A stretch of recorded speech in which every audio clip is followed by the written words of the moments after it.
What is going on, everybody? Welcome to the Don't Unfriend Me show. Olivia will be right here. We just finished dinner. And we were watching, of course, to make sure that we didn't miss too much. There's a couple recorded videos from the event that we will go ahead and provide for you. Welcome to a Saturday special. It's nice to have everyone here.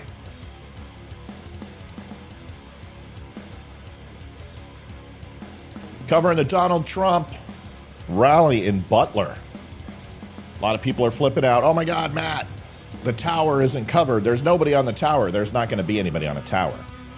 That's not the way you do it.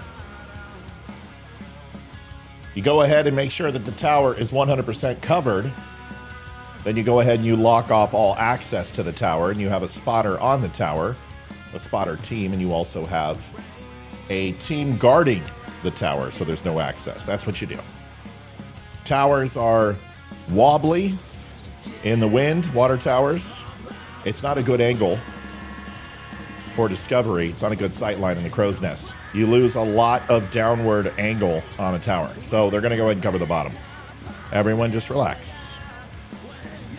We're hoping everything's going to be fine, but there's no stress about that. We'll be back in just a few. Can't wait to see you. We got the donation window up. Thank you for helping pay for the show. This is always an expensive one because it's a longer show. You can donate to the Don't Unfriend Me show. You can go right down below at thedumshow.com/donate. And we'll get this sucker started here and watch, hopefully, a very inspiring speech from Donald Trump. Can't wait to see you. Thanks for spending your Saturday with us. We'll be right back in 3 minutes.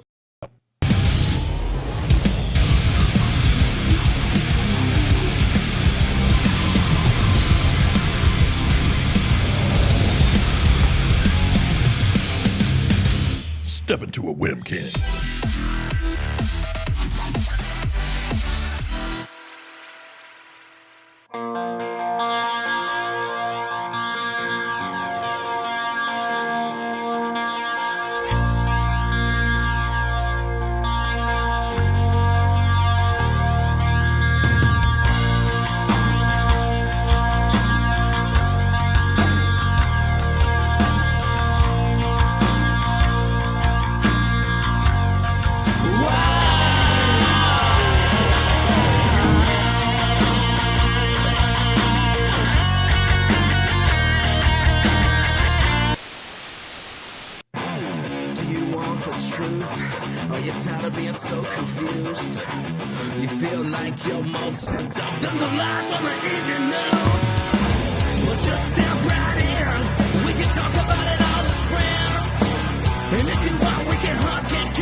What's up, everybody? It's Ryan Weaver. I am on the Don't Unfriend Me show, otherwise known as The Dumb Show, with host Matt Spear.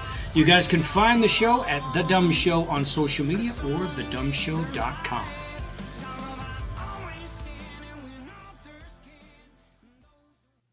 Adjusting transmitter output.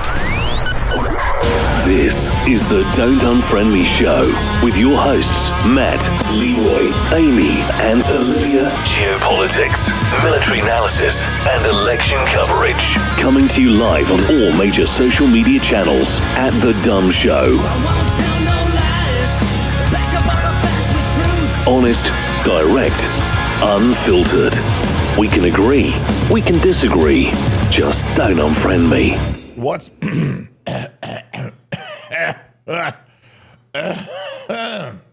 What's going on, everybody? Welcome to the Don't Unfriend Me Show. Matthew Spear from the Don't Unfriend Me Show. We're a little dark. We need to up the lights. Hope everybody's doing well. Welcome. It seems like we were just together last night. Hope the sound is okay. Let me know if the sound's okay. New mic. Decided to... this is one of my favorite mics. This is what Amy used for quite a while. And then Amy, I switched her because due to power and other things, her mic kept going off. So I recommended that she move to a different mic. So we did that. And Olivia wound up coming on the show, so we got her this mic. And this is a Shure SM7B. It's what Thriller was recorded on. Celine Dion did My Heart Will Go on this microphone. It is an incredible microphone. One of my favorites. So I wound up selling the other microphone to somebody who needed it. And we have a new Shure SM7B with some little covers from Tampon Tim. So everyone should be excited. Anyway, glad everything sounds good. Karen says can she call in? Karen, as soon as Olivia gets here, just so we can kind of get the show rolling, and then, yeah, absolutely, you can call in. 96 people on right now. There's been a couple of videos that have been from the rally that have just been incredible. I've got one which is a painting that was done on stage, which is really cool, from a New York painter who's a big Trump supporter. And I know Elon Musk is going to come out. I know JD Vance has already been out, and that's fine. I want to hear what Elon has to say, and I obviously want to play the full Trump rally. By the way, folks, new technology, I guess you could say, is you can see that there's going to be a banner, a scroller, a ticker, so to speak, on the bottom of this page, which allows you to see people who have contributed and donated to the show. Kind of a nice little feature. It shows up better on the other page that we're going to be moving to, but this is like last night's people who decided to donate, and it's something we feel that we should do to kind of say thank you to the people who do and constantly support the show. It means the world to us. So occasionally you'll see this go by, and these people are the ones who make the show go around. Now, it's not just about money. The people who share and like and just contribute and even watch obviously make a huge impact on our show too. So unfortunately, we'll have to just say thank you to everybody for doing those things. But if you do donate to the show, we put your name up in lights just a little bit, just to say thanks. I just wanted to let you know. Next, the speech is probably going to go on a little longer because we can anticipate him going over more than just the typical conversation that he provides. We can also assume that Trump is going to not just talk about Butler and the previous events that took place in Butler, but he's probably going to go ahead and talk about Carolina and Hurricane Helene. I would anticipate this will be a political speech as well, where he will more than likely talk about the state of the union and where the election is and all of those type of things. So this should be an interesting speech, and I wanted to make sure we brought it to you on this fine Saturday. Other than that, Karen, if you want to call in real quick, that's fine. You can jump on while we're waiting. I just opened up phone lines, so we should be good to go if you want to call in. But any difference on the sound? Everybody cool with that? You can see Olivia's got her red cover, and I got my blue. I know it's little things, folks, but we try. We try.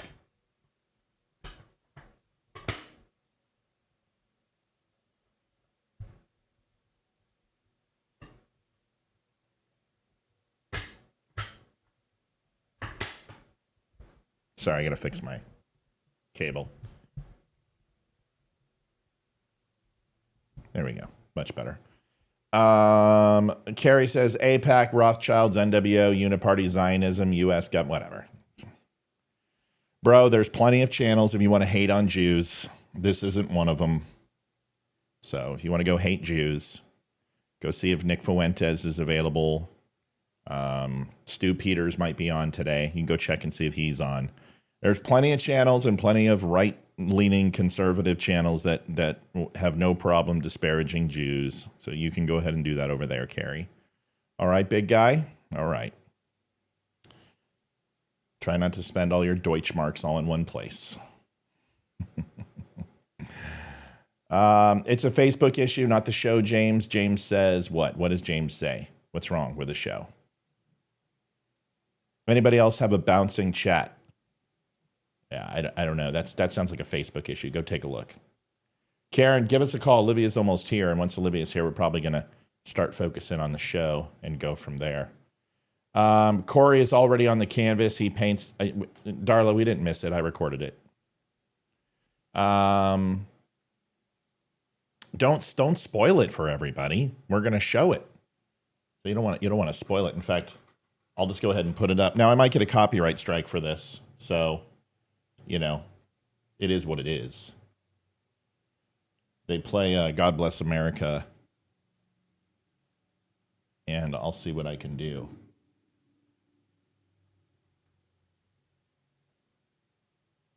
Why am I putting in Twister? Jeez, tell where my head's at. We watched the Twisters movie. Oh, God, it was terrible. Carrie says, never said I hated Jews. I said I hate fake Jews. That's not where... I didn't see that, Carrie. I just saw you calling out Zionism and AIPAC as what did you say? The Rothschilds? Yeah. It's always interesting that, when I hear people who don't like Jews, they always focus that AICPAC and the PAC is okay, but they don't care about the Saudi Arabian PACs. They don't care about the political action committees. They don't care about the NRA PAC. They don't care about the PACs. They don't care about Sweden. They don't care about England and France. The fact is that you got to mute your phone, caller. The fact is that nobody seems to care about, okay, there you go. Thank you. Nobody seems to care about any political action committee and other governments buying up American influence. But when the Jews do it, it's some, evil, nefarious master plot of the Rothschilds to take over the world. Next, we're going to talk about the Bolsheviks, I'm sure, and the USS Liberty and, all that other stuff. But in the end, it comes down to this. You just don't like Jews. And that's okay. You don't have to like Jews. But when we start using terms like Zionist and, going ahead and expecting that they aren't supposed to go ahead and protect their own sovereignty, that they're not supposed to purchase influence, you know what? I don't know what to say. I think all people shouldn't be able to purchase influence in the United States, not just Jews. So why single it out to one country? I always wonder. Anyway, so Darla, you don't need to be quiet. Just don't spoil it. That's all I'm saying. Karen, are you on? You wanted to talk? Yes, sir, Matt. What's going on, ma'am? Yeah.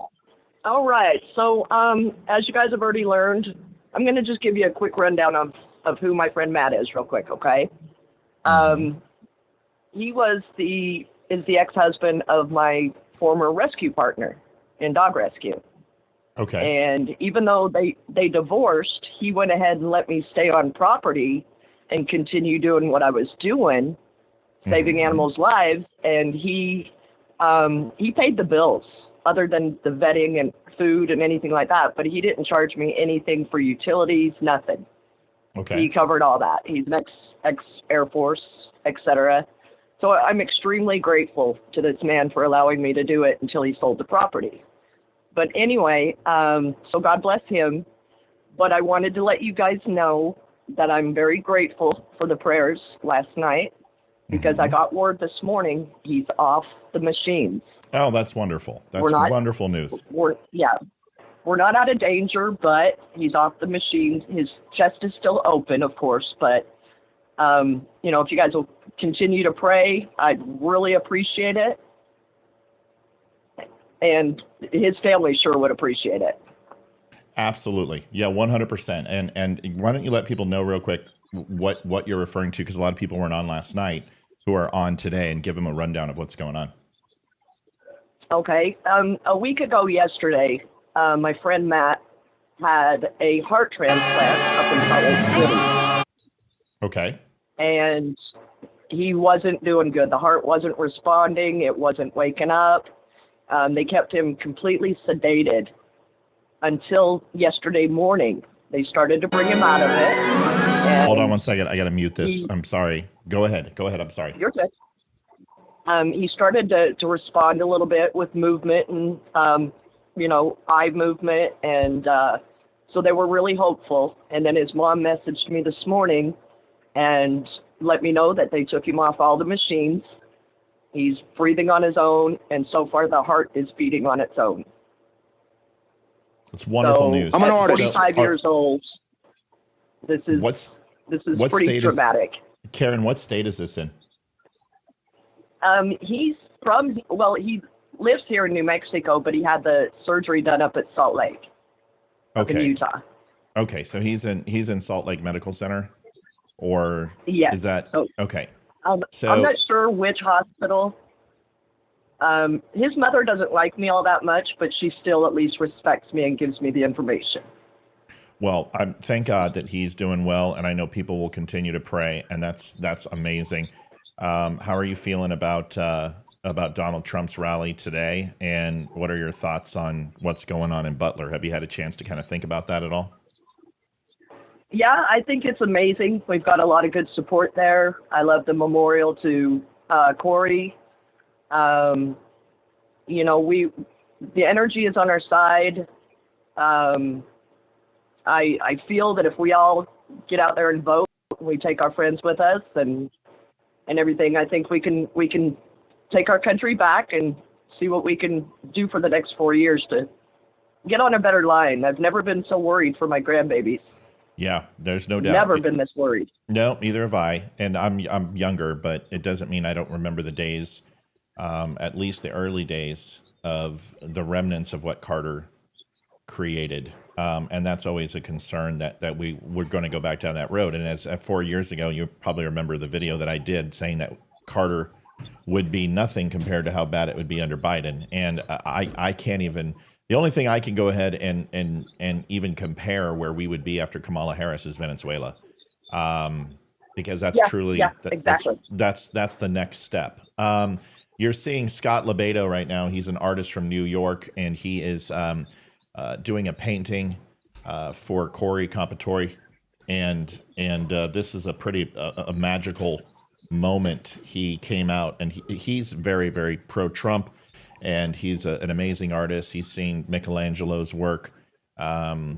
He has been to some of the most beautiful Sistine Chapel. He's been to some of the most beautiful places in Italy, and studied abroad for his artwork. And he's painting a tribute that is just absolutely amazing. I'm not going to put the sound on because I don't want to get hit for copyright. Karen's on the phone. Liv. Oh, I got to get her mic going. But just wanted to say thanks for calling in. We're glad that Matt is doing better. We'll continue to pray. There's plenty of people said that they've been doing prayer circles for him and saying prayers. I know I did on the show last night, and we all kind of said a prayer, and we'll just continue to keep him in our thoughts. So thank you for giving us an update. Well, I really appreciate it. And rock on, and let's win 2024. Amen. Thank you, Karen. Hi, Karen. To you soon. Oh, Liv says hi, Karen. Hi, Olivia. All right, talk soon. Bye-bye. All right, take care. Yep. So Scott Lebedo is painting this photo. I don't care. We need the music. This is incredible. So there's about 3 minutes left on this, and I'm going to turn down the sound. Wow. Pretty incredible. Carrie Smith says Candace Owens for president. Right? Do you mean the Holocaust denier? You want? Wow, Carrie, you're really showing your true colors that you love Jews. Yeah, Candace Owens, who said that the entire World War II was fought over Winston Churchill, and and went ahead and has been espousing Holocaust denying and Jew hating content ever since. Ben Shapiro broke her. I don't think I want a president from a person who is broken by Ben Shapiro. But Carrie, you keep going ahead and spitting that stuff out, man. I think there's probably 1% of the entire country that agrees with you. I would have said Candace Owens for president maybe at one point in her career, but certainly not now. Anyway, Liv, take a look at this. Oh, wow. Isn't that neat? That's amazing. Yeah. What a special thing. Yeah, it's pretty awesome. Pretty cool. That was probably one of the most touching moments that I had a chance to see, and I figured I wanted to show it with you. It brought a tear to my eye. We saw the photograph earlier of the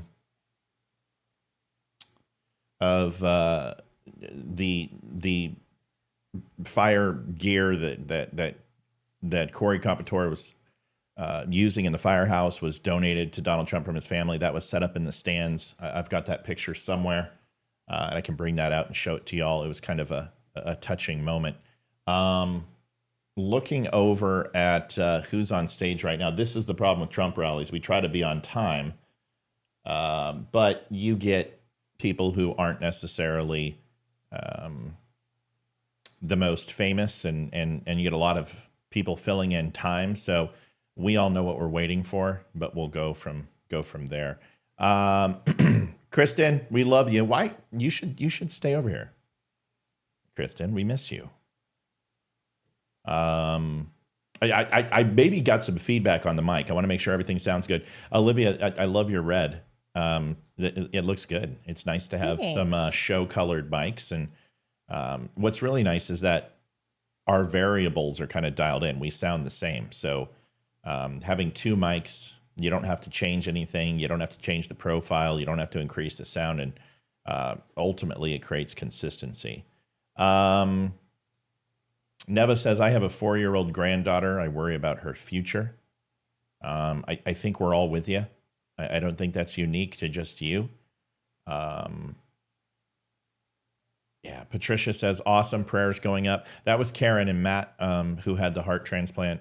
I believe it was a heart transplant. Or yes. Yeah, he is awake and off the machine and starting to do better, which is always an exciting thing.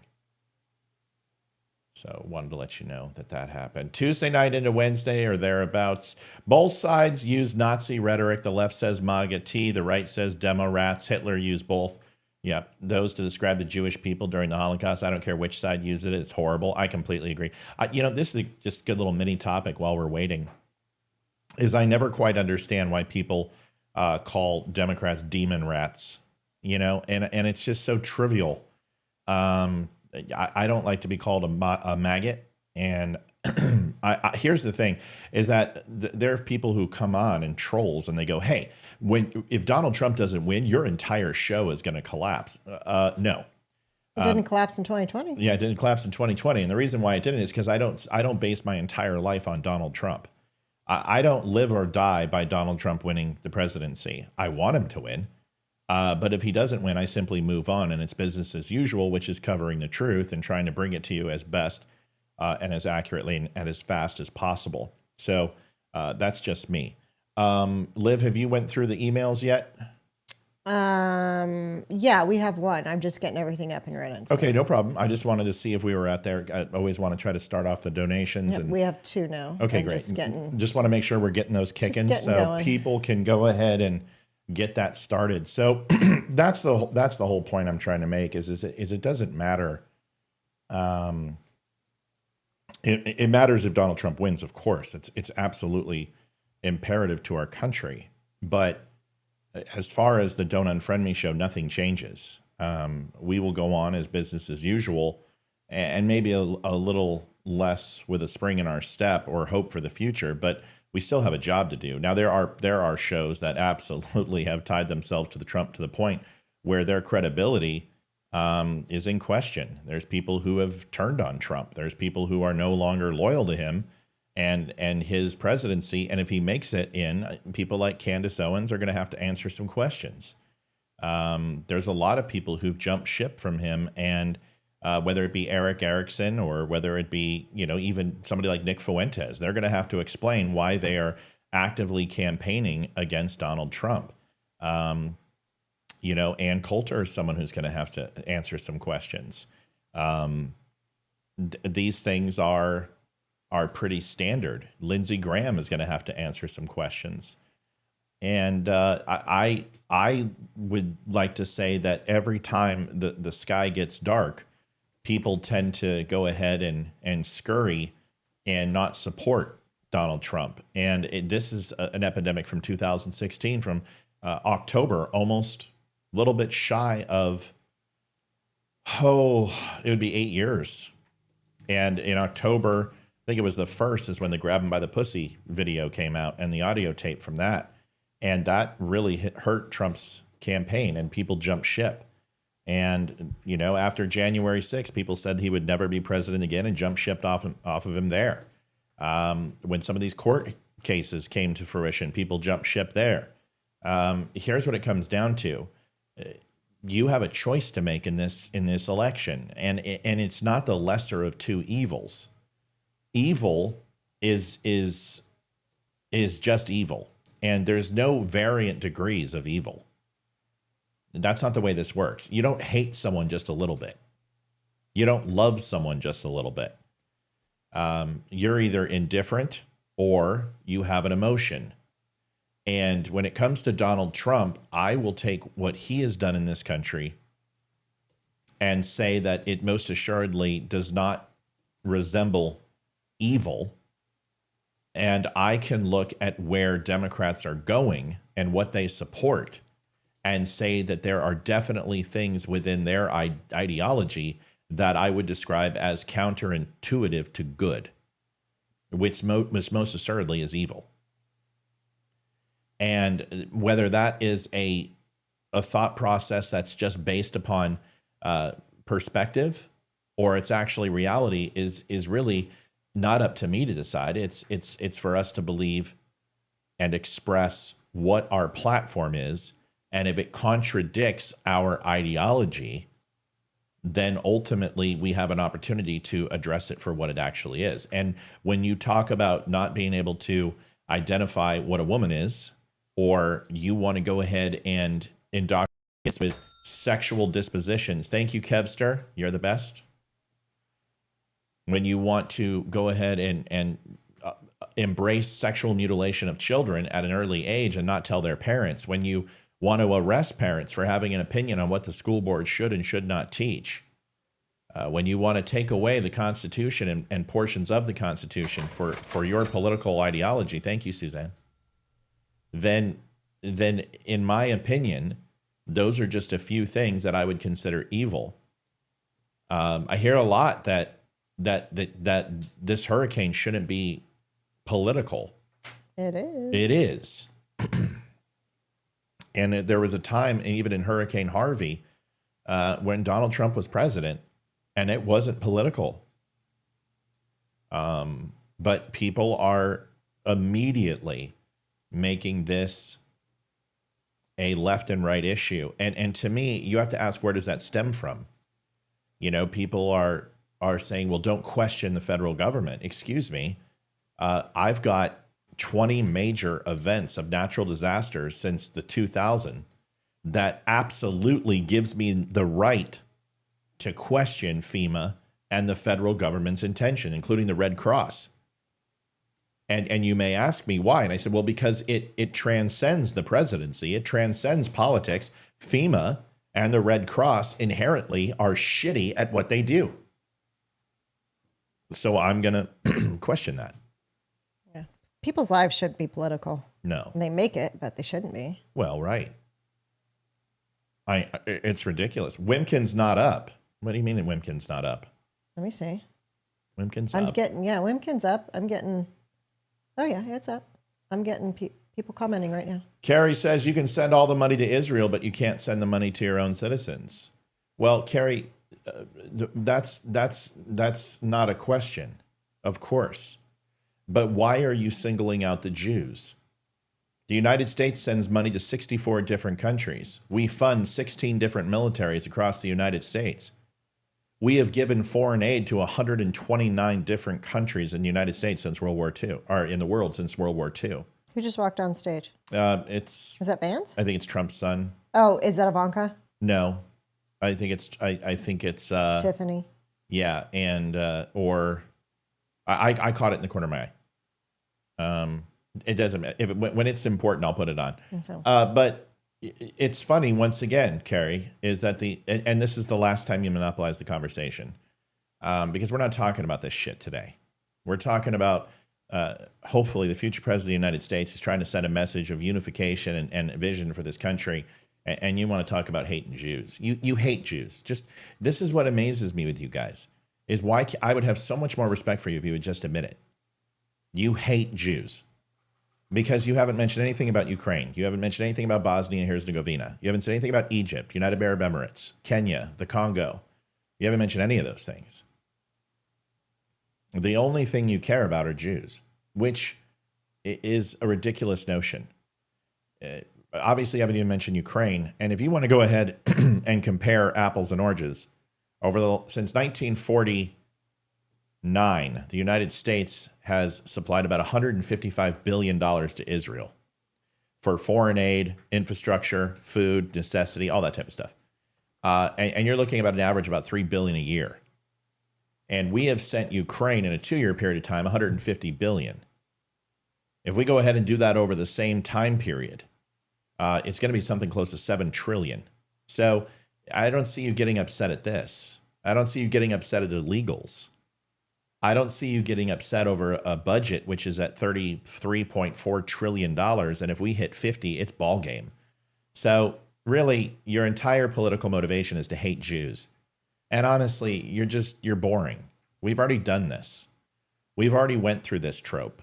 All of us already grew up with skinheads and white nationalists in our schools. We shave your head, put on a pair of Doc Martens, and get yourself a switchblade or something. But it's boring, dude. And your talking points are boring. You're just jealous of Jews because they're the chosen people. If you're a Christian, by the way, God's a Jew. Don't know if you know that. And you're jealous of Jews. And that's fine. It's okay. Jealous is a human emotion. And that's why you're a sinner. And God will forgive you if you ask for forgiveness. I recommend you put your hands together and ask for some forgiveness. Let's go ahead and listen in, see what we got. No, we're not going to listen in because we got a bunch of crap. Somebody said it was Eric and his wife. That makes sense. Yeah. I was like, it's one of the blonde daughters. I don't know. Right now, I'm more concerned with the people that are affected by this hurricane. I want those people helped. Israel spit on Christian. No, Hasidic Jews spit on Christians. And by the way, if you believe that Christians haven't done things to Jews and Muslims and Orthodox, then you're not paying attention. There are a small group of people who spit on Christians, but what you don't say is that in the Middle East, out of all those territories and the hundreds of thousands of square miles in the Middle East, there's only one country who actually has Christians in their cabinet, that has Christian places of worship inside Israel, and Orthodox and Muslim, that have lesbians and gays openly accepted. And that's Israel, bro. So I don't know what you're trying to say, man. You're just upset and you're jealous. That's okay. That's okay. I'm jealous of people. Like I said, you're a human being. You're a sinner. But what you're doing is an uneducated rant on your reasons to hate Jews. And I've heard them all. I've heard every one of Nick Fuentes, his little bullshit excuses why he doesn't like Jews. And I'll be honest with you, I've been really listening to Nick quite a bit lately, and I really like Nick. I hate to say it, but Olivia and I were laughing at some of his stuff last night. And now that you can understand him. Okay, Carrie, you're done. Carrie, do me a favor. Just stop. Putin's fighting the NWO, and he went after bioweapon labs. You're new to my channel. You've never watched. I hope you stay around for 6 months, and we'll red pill you, man. We'll get that black pill shit out of your system and that cure nonsense that you believe in. Putin's not fighting anything but to keep his borders free. That's what he's fighting for. And he's happened to go ahead and decided to do what Russians always do and invade countries that have nothing to do with Russia. So you might want to read a little bit of history, just a little bit. You might want to find out who Vladimir Putin is. It sounds like you don't know anything about him. It sounds like you've listened to way too many cure sites. Vladimir Putin's trying to free the people. He's fighting the New World Order. What a stupid comment. Bro, it's hard for me to take people like you seriously because you're so surface level. You've jumped to 17 different topics. You can't just focus on one thing. And every time I shoot your shit down, you go ahead and jump to a new topic. Bioweapon labs are next, right? 16 different bioweapon labs were struck in Ukraine because that's where COVID originated from. And Vladimir Putin. Did you know that story originated in 2002 with SARS-1 and SARS-2? Did you know that? Did you know that it actually has links to Syria, Bosnia, Herzegovina? Are you aware of that? No? What about Croatia? They tried the same thing in 2012 and talked about how there were bioweapon labs.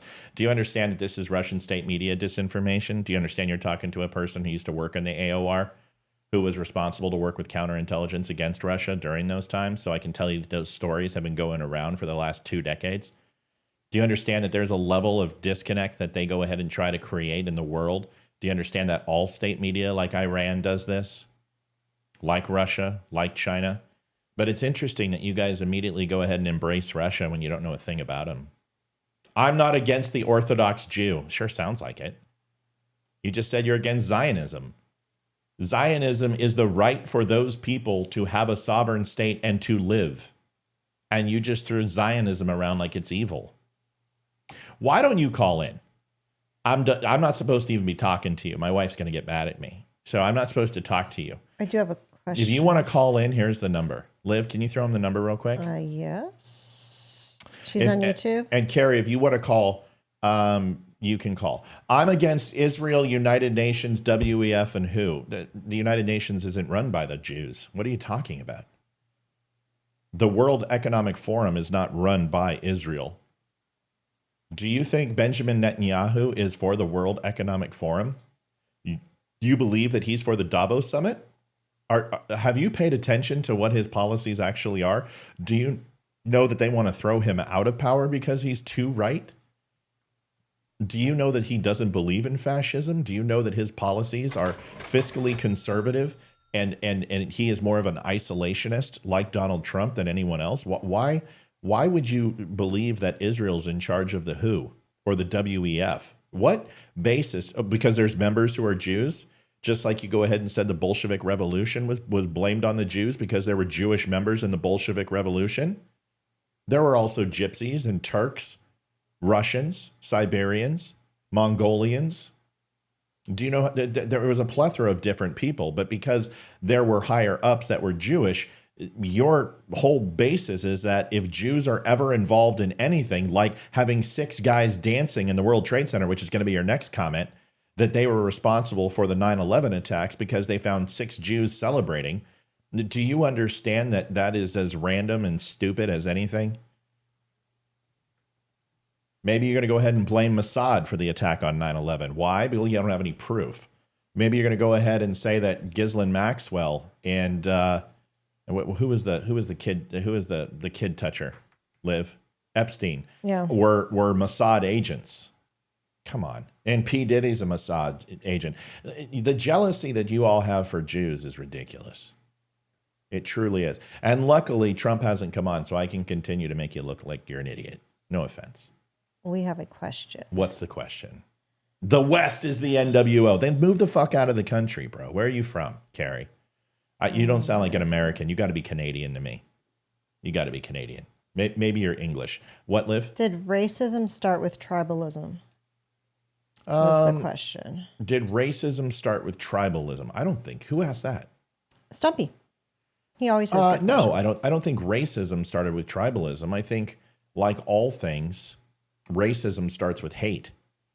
And if this is a great example of why the Jews are hated. It's obvious why the Jews are hated. There's 3 reasons why the Jews are hated. The Jews are hated because they're the chosen one. People and Christians can't fucking get over it. Most Christians embrace Jews and love them. I mean, sometimes even more than themselves. But Christians inherently love Jews. Now, there are certain sects like the Hasidic Jews or people who follow the Talmud religiously who despise Christians and despise Jesus. And every sect has it. Let's go to the Old Testament. We can see some things that aren't too fantastic about the Old Testament. We can go into certain parts of the Quran, which are the same way, that are religious zealots and creating extremism. Every religion has its extremist points, but Christianity is the only one that's based on love.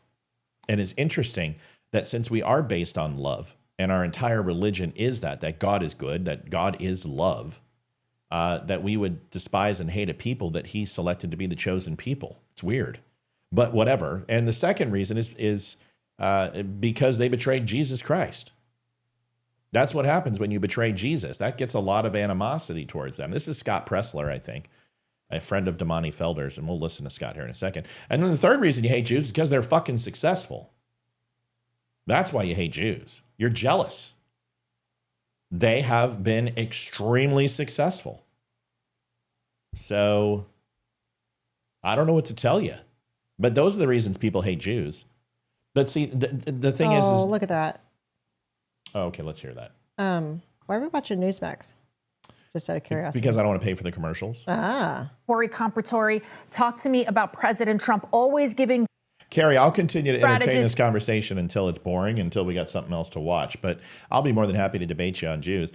If you really want to learn about this, you should listen to Nick Fuentes, because Nick Fuentes he is fantastic at describing Christianity. He's horrible at and extremely bigoted when it comes to Jews, and I wouldn't listen to him much on that, especially when it comes to stuff like USS Liberty and the Rothschilds and 9/11 and eugenics and everything else. He's biased, but when you want to hear about pure Christianity, I learn a lot from him. But I can learn things from everybody, and you would probably be surprised that I do listen to him.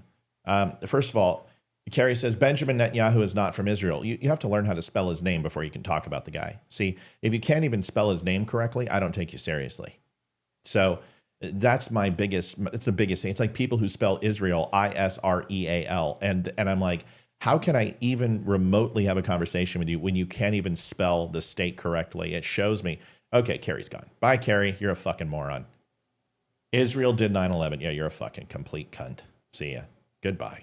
Fuck me. Sorry. Had to get rid of that twat waffle. Strategist Kate Monroe. Can't stand that. Let's watch this. And ladies, thanks so much for joining us. Great to see you. To show that fight spirit. Mom of a 7-year-old. She went with kind of new. And trying to win. Wasn't it right up here, baby? You only had to go back like. I know. I tried. But that's not the way it is. All that's gone on. Keep going. If they weren't worried about last time, we can't let that happen.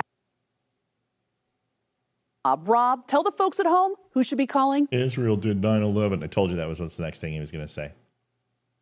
Boss. They're so predictable. They've got like 25 talking points. Reached a 40-year. Oh, baby, I don't know where. And women with the Texas. Maybe right around there.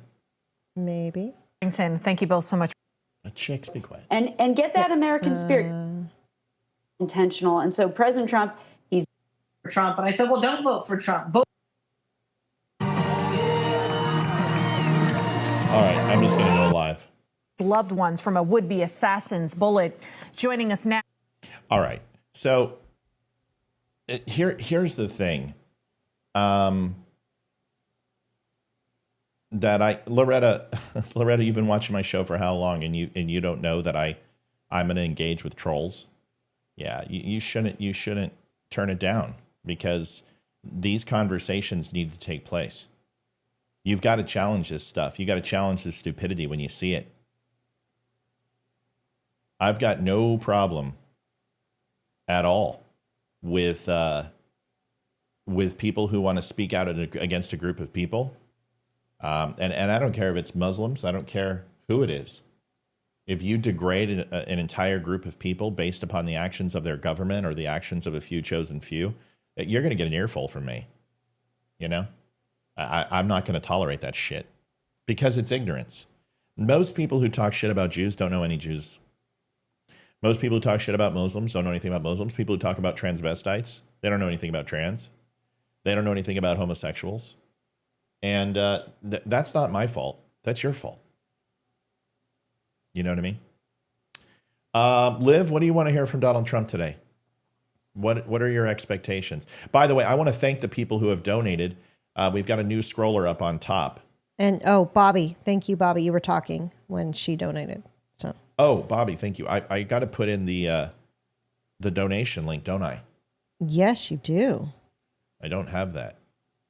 I'm sorry. Sorry. I'm putting that in right now.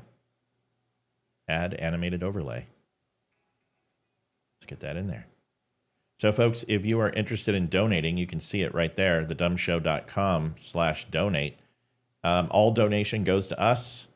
It pays for the show, and we appreciate it. Your help is absolutely incredible, so we thank you for it. You can just go to thedumshow.com/donate, and your name will pop up in lights. How beautiful. And it looks a little something like this. Should be scrolling across. There it is. There's the Dumb Show ticker. Oh. So we can see that whenever you donate, it now shows up. JD Vance is walking up on stage, which is an exciting thing. Should be able to. I thought he spoke earlier, but I guess I'm incorrect on that. What's up, Liv? Tropical storm Milton has just been named, expected to be a Category 3 hurricane by Wednesday. It looks like it's going to go across Florida and through the Carolinas. Yeah, it's going to come up from the Gulf and cut straight across, which is also a very weird hurricane. I mean, these low pressure systems are creating some very sporadic storms, and it's going to post laterally from west to east across the Gulf states and go right across central Florida. Yeah, that's what it looks like. Now, is it going to go up the coast, sweetie? No, it looks like it might skirt the coast of Georgia, South Carolina, if it stays to the west. Mm-hmm. But the cone, the very left side of the cone is just showing the very east coast of Georgia and South Carolina, the very bottom part of South Carolina. And then it looks like it might go out to the Atlantic. So I don't, of course, but it's new. It's only 245 miles away from Mexico right now. So it's still pretty far away, so it's really hard to tell at this point what's going to happen, but got it. Something to look for. Okay, well, it's kind of scary. FYI, yeah, it is scary, especially for those people. Yeah. But by the way, folks, thedumshow.com/donate, that will be up, and then occasionally, when we get a new donation, I will put up the names and scroll the people who've donated. These people are the lifeblood, same as the ones who like and share the show. It's absolutely important. It helps keep this show free, and we can do stuff like this on a Saturday where it's our day off, but that's okay because we're excited to bring you this rally tonight. Some news on the hurricane. I think a lot of people are upset with the United States government and FEMA, and they have every right to be. That is a natural reaction to be frustrated with them, and I completely understand. I think it's important that we're careful about a few things that are said in regards to the reaction. There are people on the ground. I think the argument that a lot of us have is it's not enough. And the last thing we should ever hear FEMA say is we're out of money, especially for the first really large hurricane in hurricane season. Thank you, Ashley Gleason. You're the best. Thank you, ma'am. One of the first large hurricanes of the season, to hear that we're already out of money, and this isn't over. I mean, we've got a lot to go. And I think it bothers people when the United States government makes comments like, well, we're out of money. And you give, almost $1 billion to illegal immigrants of the budget. And you expect us to go ahead and not take that personal, especially when you just sign an $8 billion ticket to Ukraine. Exactly. So where's the money you're supposed to save for the American people? Right. And that should let everyone know that this administration does not care about the American people. And this administration includes Kamala Harris. And she's not going to care if she gets elected as president. She's not going to care about us either. Right. And it's going to be even worse for us if she gets in. So hopefully people understand that. Yeah. And C.P. Williams says it. And he says, and they are stopping citizens from going in to help, from what I've heard. And I understand why. Hurricane Harvey, they did the same things. And the reason why they do that, just to be completely transparent with you, is that you've got to understand is that there can be negatives that can happen when you have people working on their own. And you want to try to coordinate things. But in this situation, at this point, it's life or death, right?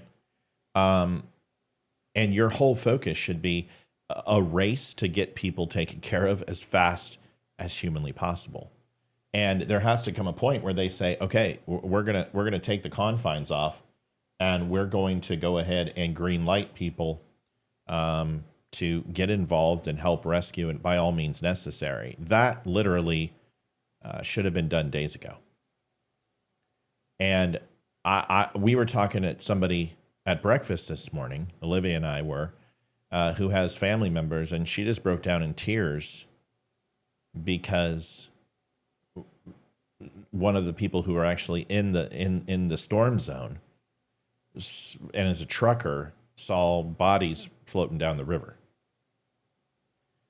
And that's disturbing, man, to a point where you should see an all holds barred help and assistance with no limitations to ensure that they get these people protected, the ones who are in harm's way, get the dead recovered, and ensure that the next wave of this, a similar situation doesn't take place. And I think along all three fronts, people are upset that that's not taking place. Does that make sense what I'm saying? Mm-hmm. So I think that's where people's concerns are. So, you've got the left are like, oh, the conspiracy theorists are all, making up stories and everything. If you're reacting that way, it essentially is a defensive posture where you believe your shit doesn't stink. And I hate to tell you, the United States government should be taking a stance of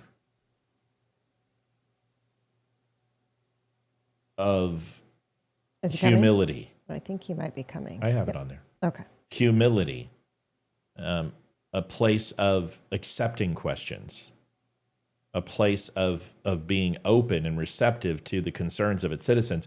But now it's dismissive, and it's almost like you're asking something, how dare you? And the right has to check its own, especially with this cloud seeding bullshit and these hurricanes are being created to suppress the vote. Folks, there is no color of left and right. People are dying and they are American citizens. Get it the fuck off your topic of the government. Don't you believe that if the government was designed to have these hurricanes and this was a ploy for the Democrats to gain votes, that they would have the solution to save all these people and come in and save the day? Yeah, that's not what's happening. They're mucking it up and fumbling. So let's stop. Let's listen to Donald Trump. Let's listen to his message. Let's hear if he talks about cloud seeding like Marjorie Taylor, I'm a fucking idiot Green, or he just talks about the state of our country and the state of our nation. Because I have a feeling that Donald Trump's not going to talk about the Democrats controlling hurricanes to kill us all. I have a feeling that's what's not going to happen, okay? Matt, when studying European pre-World War II studies, what you just described, is that similar to Hitler politics? At times, but let's listen to Trump. We got this to do right now. We'll talk about that. It's a good question. Hold on to it. Nope, we're not going to listen until he stops singing because he hits me with copyrights. Yeah. Amy said that Trump should start a speech with, as I was saying before, I was so rudely interrupted. Oh, that would be great. That would be great. That would be fantastic. Donation link is back up, folks. Oh, come on. Are we good? See, I wish I could play this, but they'll turn the show off and I won't be able to show it. So I want to show you this, folks, but I can never show you Proud to be an American because they will hit us on it. So unfortunately, this is what we have to do. Hey, Chevelle, no problem. Your daughter emailed me. Did she tell you that I emailed her back? She was concerned because there were people sitting behind Trump who were making what looked to be a throat slash. It's not. It's a TikTok game. And what they do is, I think it's called reaming. And it's where you show your jawline and do that. It's some stupid thing that they do. I can't explain it, but it's all over TikTok. Our kids would be able to tell us. Yeah, they were not threatening Trump's life. In fact, a lot of those people who did it were MAGA followers. They're just trying to get on TikTok. All right, let's see if I can play this. Hey, there we go. I can play that.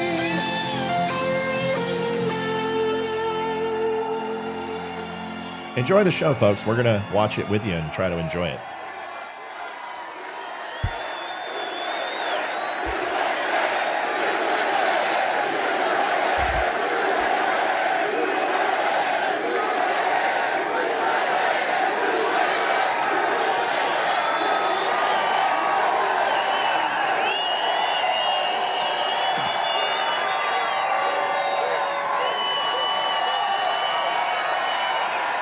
Yeah, that Lee Greenwood copyright does not translate to me. Sorry.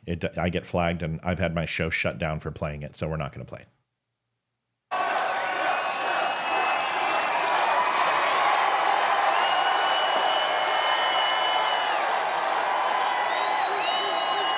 Can I just say this man has balls of brass? Yeah.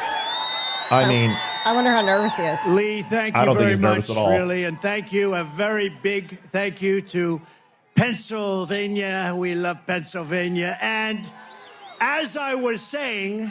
There you go, Amy. There you go, Amy. That's for you. Well struck, Amy. Oh, I love that. I love that chart. I love that graph. Isn't it a beautiful thing? But also beautiful because look at the number. That's the day I left office. It was the lowest Border Patrol, the lowest it's ever been. Illegal immigration. Today it's out of control. But I love it for other reasons, too. You know that. So thank you very much. And thank Lee and what Lee has done with that song. And it's such an honor to have it.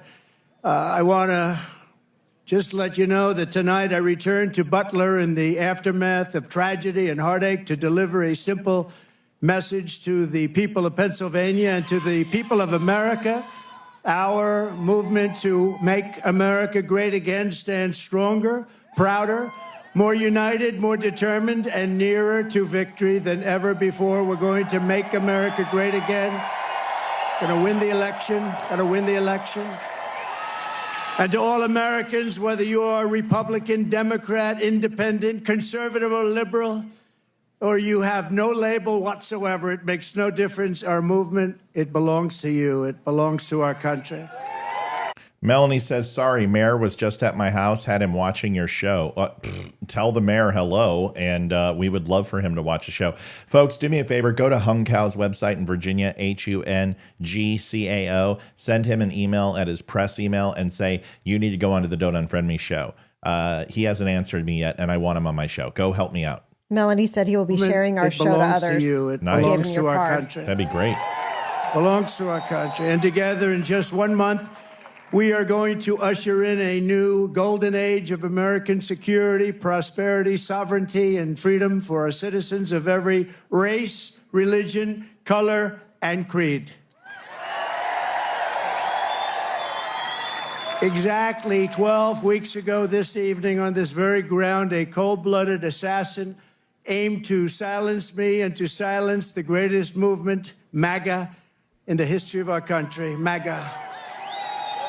We love MAGA. For 16 harrowing seconds during the gunfire, time stopped as this vicious monster unleashed pure evil from his sniper's perch, not so far away.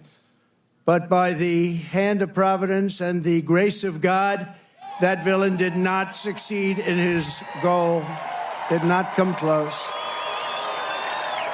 He did not stop our movement. He did not break out our spirit.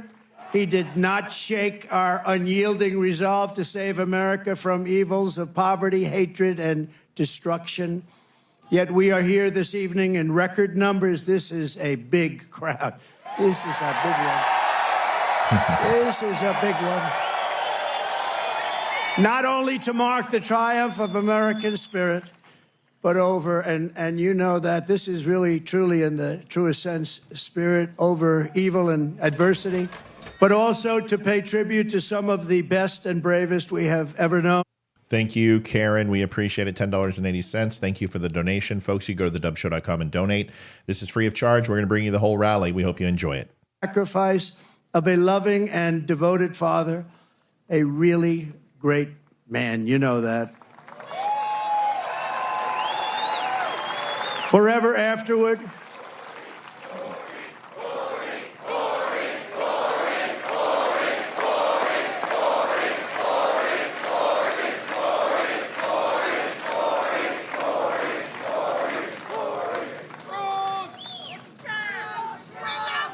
forever after, all who have visited this hallowed place will remember what happened here, and they will know of the character and courage that so many incredible American patriots have showed and know, and they know it at a level never seen before, probably. First, I want to thank the men and women of the U.S. Secret Service who threw their bodies on top of mine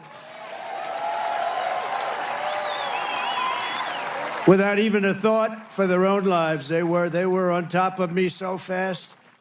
They were on top of me, and there was not even a moment of doubt in their minds. You watch those tapes, not even a moment of doubt. I want to thank Secret Service. They're great, great people. They are great people.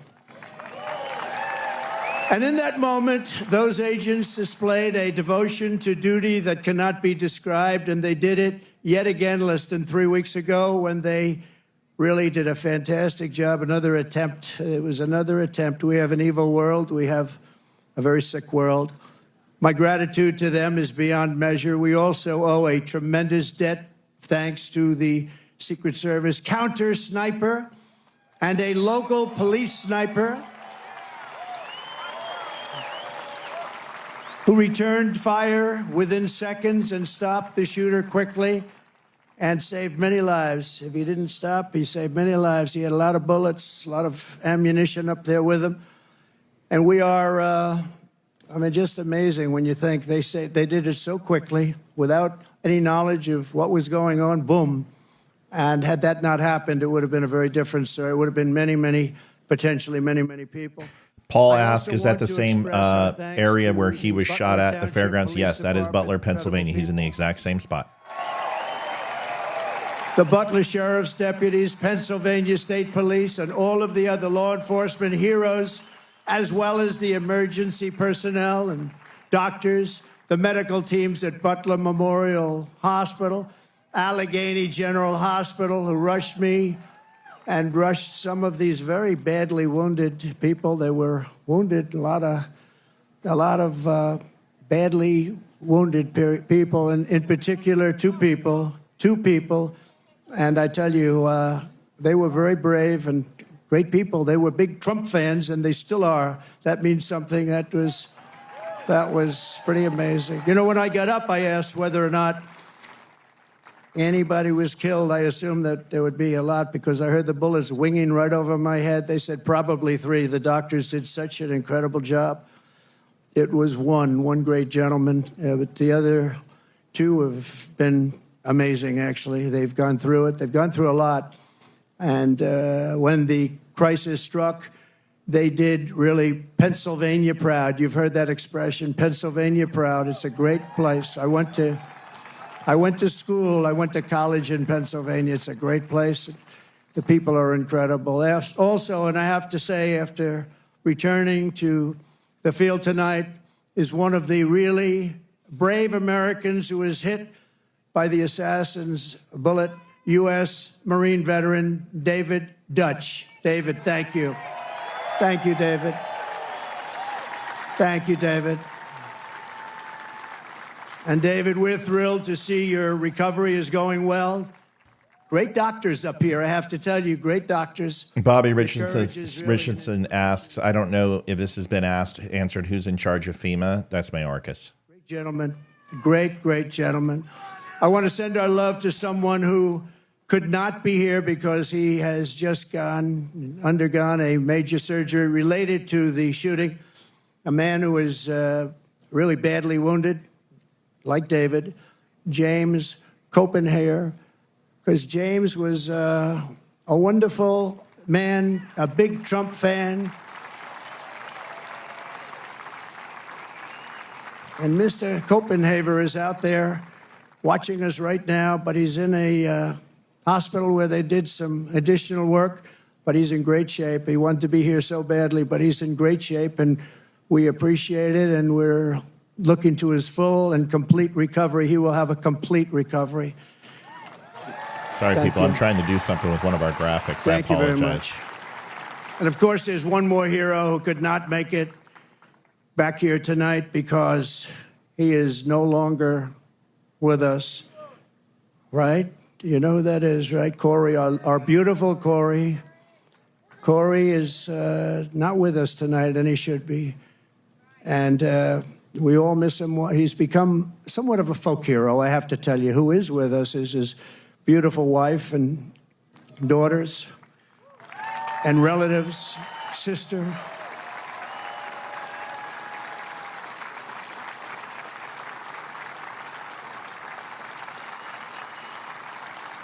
Please, where are you? Where are they sitting?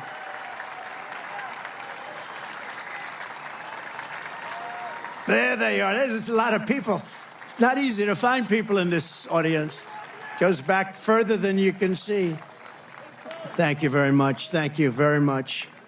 Thank you very much. Great family, a great, incredible family. And he loved you a lot. And, you know, his wife said something very beautiful. The public, a lot of people, all of us, a lot of people have been very generous. And she said, I'd rather have my husband. That's a good thing to say. That's a good thing to say. I'd rather have my husband. Corey Comperatore was an incredible husband and father, a devout Christian, a veteran, and a proud former fire chief, very respected within the town. Everybody knew him. Few men volunteered to run into fires, but Corey was one of those who did. He ran into fires. I spoke to people that were with this guy would do anything. He was brave, right? Brave guy like you. And he was also a protector who put his life on the line for others, and he loved doing it.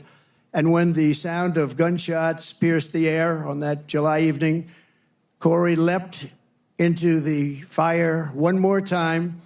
In his last seconds of this earth, he threw himself on the top of his wife and daughters. He didn't want them hurt. He threw himself. He said he knew what was happening. He didn't want them hurt. And he was hit hard. He was hit hard. And he gave his life to shield their lives. Every father and husband in America hopes that if the time came, we would have what Corey had, tremendous courage, tremendous guts, and he wanted to protect his family, and he did protect his family. At this time, it is 6/11, 12 weeks to the minute that the shooting began. I would like to ask everyone to join me in a moment of silence.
Apologize, Carson, Luther, ban him, please. I'm trying. I don't want to ban Loretta.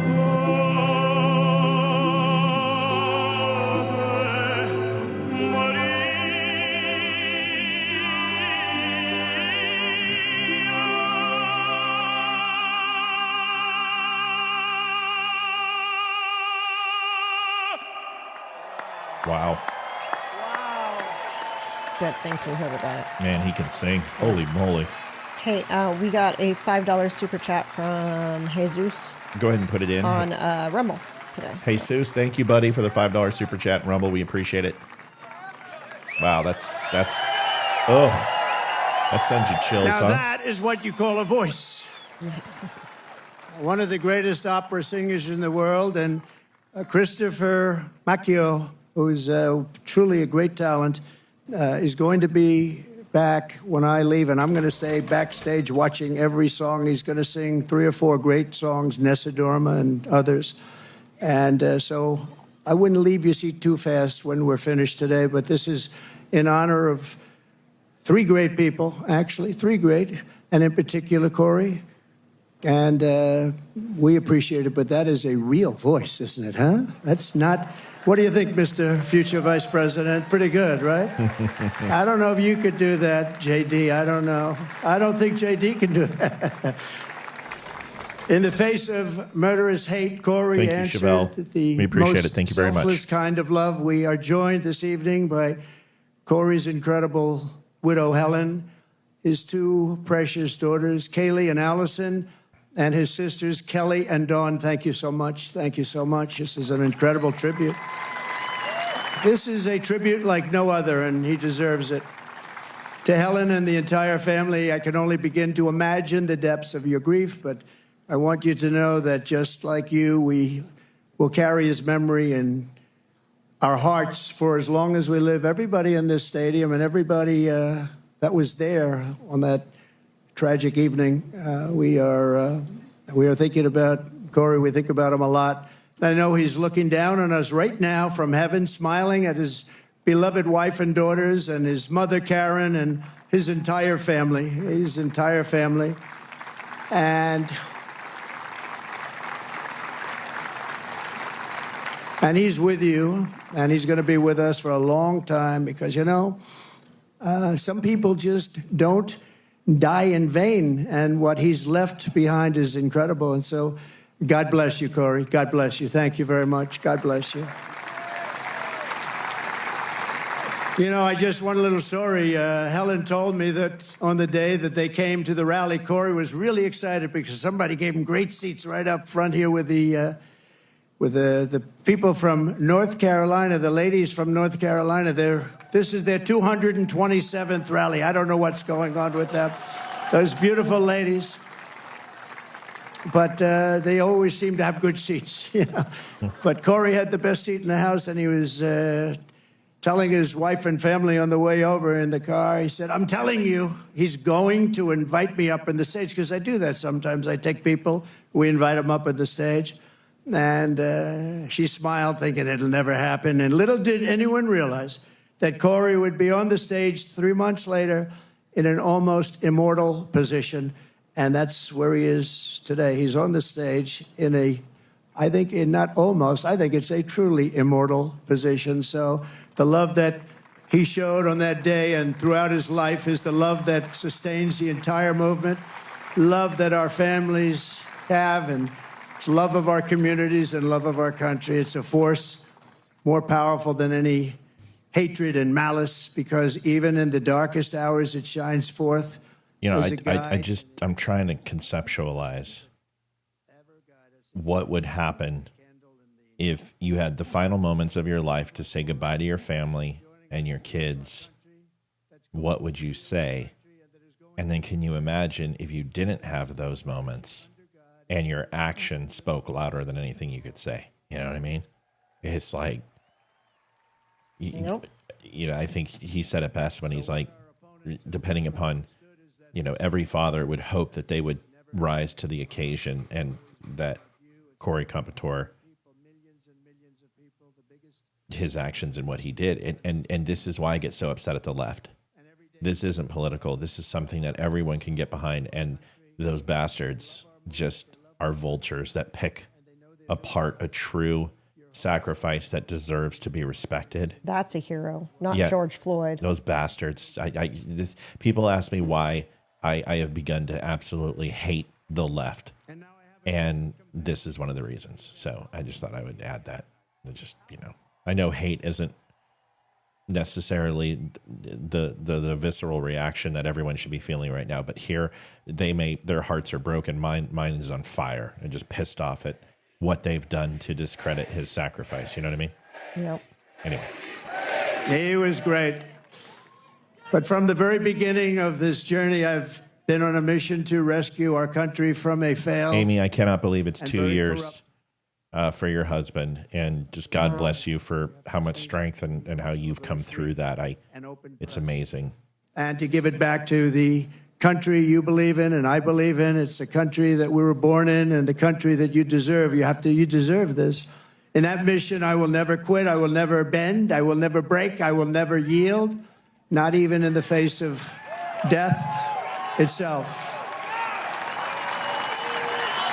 And I believe that every citizen deserves an America with a grand, very, very grand ambition, great opportunities, and limitless. We just want limitless potential.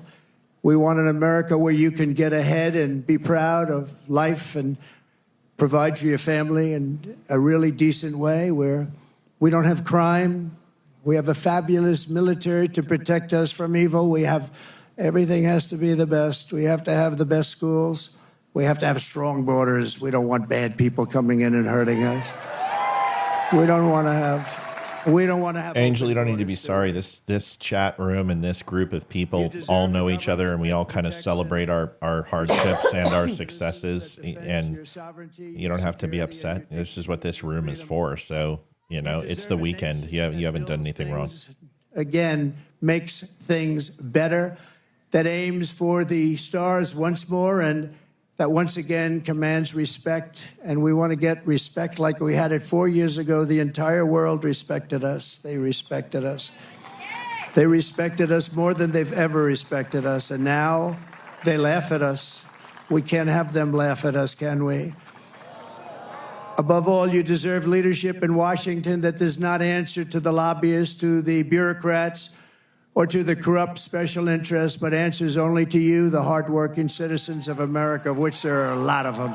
We have a lot of them. We have a lot of them.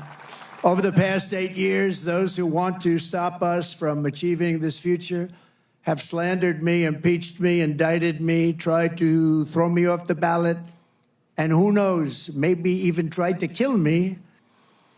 But I've never stopped fighting for you, and I never will. Never will. Never going to stop.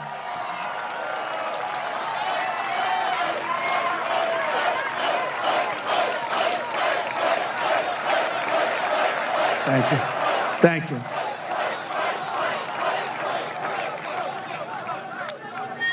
And in turn, you have always stood with me. You have always stood with me, no matter what. You saw what was going on. You saw the hoaxes and the scams. You saw everything that went on.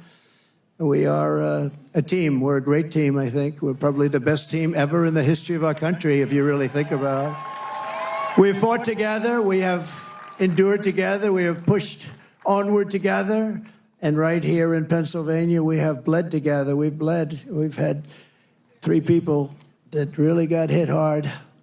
2 of them made it. Great doctors. Great doctors. They weren't supposed to make it. I wasn't supposed to make it. People said, my great doctor at Butler said, "Sir, you're the luckiest man alive. This would be a good time for you to go out and buy a lottery ticket." I've never seen anything like I almost went out and bought a lottery ticket. I'll take it.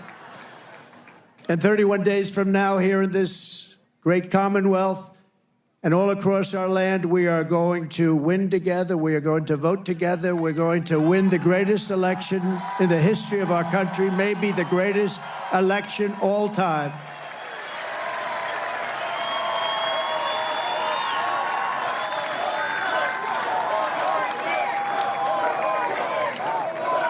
After we all have been through all of this together, nobody's gone through what we've gone through. Nobody. Because I go through it, you're going through it too. But there's never been anything like this. I always say there's an enemy from within and there's an outside enemy. And if you're smart, the outside enemy is not going to be a problem. Russia, China, North Korea, we're not going to have a problem if you have a smart president.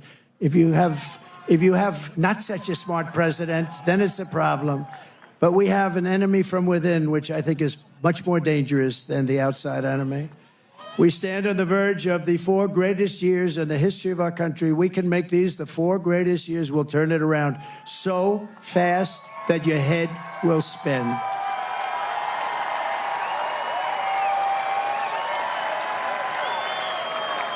With victory on November 5th, we are going to redeem America's promise and unlock the extraordinary future that is just within our reach. It is now within our reach. Think of it, 1 month from today, 1 month. We got to get there. We got to get there. They'll drop all sorts of bombs. They'll be hitting you, JD. They'll be hitting me. These people, they'll hit and hit.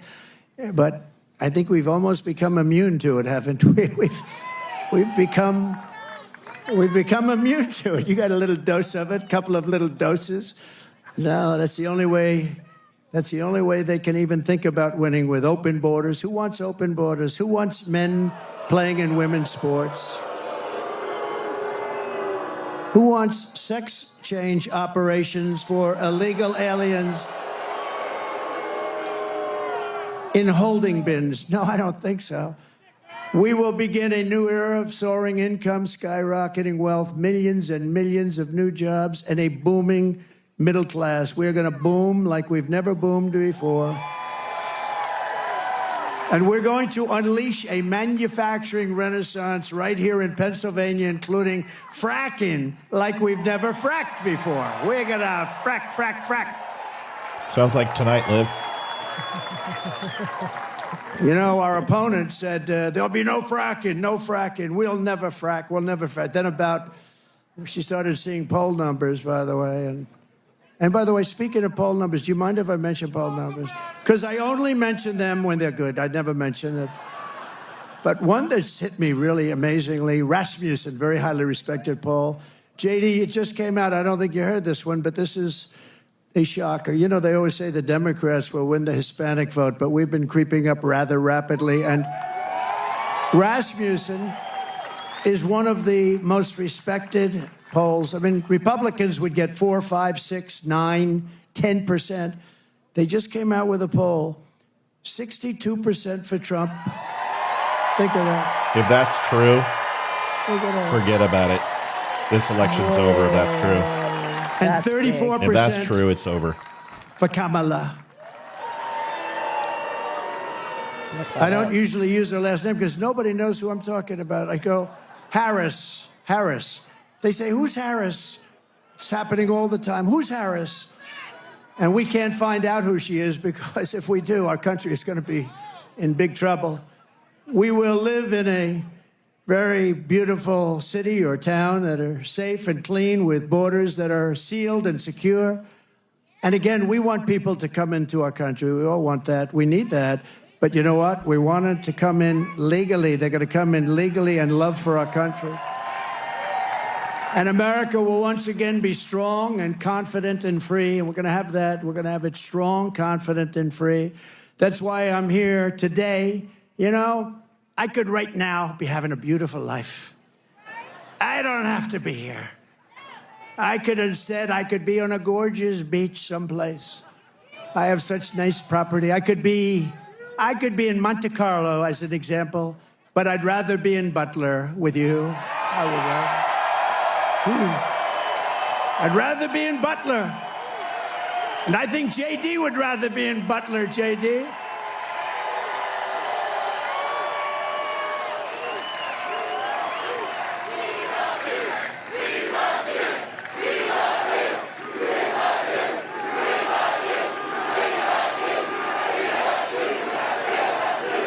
Now, I'd rather be here, because we're doing something. You know, they got a lot of rich guys that go, nobody cares about them. I had one about a month ago, very, very rich guy, and he called me up. He said, President, I've known him for a long time. I don't say how long because I don't want my wife to hear that number. It's a long time.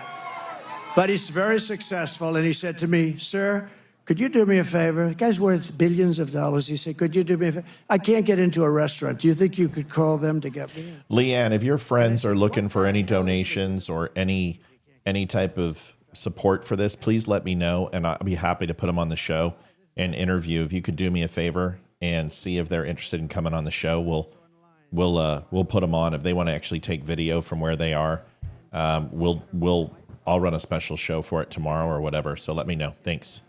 Could you go get them? By the way, folks, if you haven't had a chance, thedumshow.com/donate. You'll see some names below here. This isn't free. It's never free. Things always cost money. And this is no exception. But we try to go ahead and do this even on the weekend and take our time and provide this for you. But if you can help out, thedumshow.com/donate. The names you see below are people who have donated to the show, who keep it going. Your likes and shares and follows. Even if you're hitting likes right now, we have hundreds on. There's only 81 likes, and that's not enough to get through the Facebook algorithm. Take a second, if you could, and hit the like button. Sometimes that's even better than money. So if you can help us out, we would appreciate it. Follow the show. If it's your first time here, we do this weeknights at 7. We do this whenever we need to give you the latest news and what's going on. So please follow the show if you would not mind. My name is Matthew. That's Olivia. It's my beautiful wife. And we love doing this for you. So please do me a favor. If you can donate, great. We would appreciate it. If you can't, please like, share, follow, and subscribe. Here is the rest of the speech. We may have to interrupt every 5 or 10 minutes or so just because we don't want to get hit with a copyright. Thank you.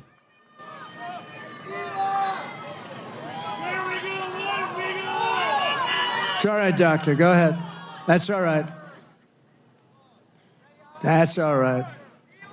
People come out 2-3 days ago, and then they get it's an amazing thing.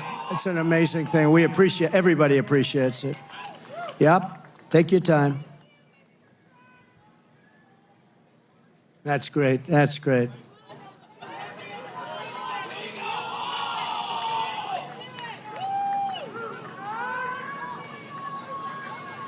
What's going on? I think someone probably had a heat stroke, fainted, something like that. Doctors are taking care of him. Trump waits. He doesn't go. Do we have the greatest people in the world? We have the greatest people in the world. First responders, thank you very much.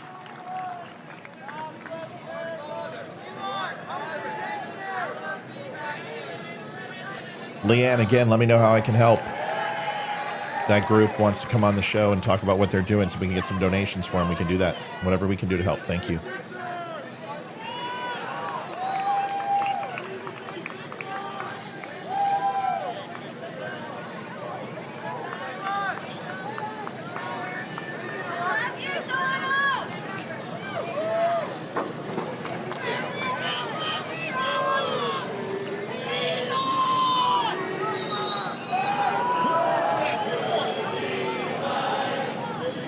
No problem, Kate. Hey, Amy, thank you for your donation.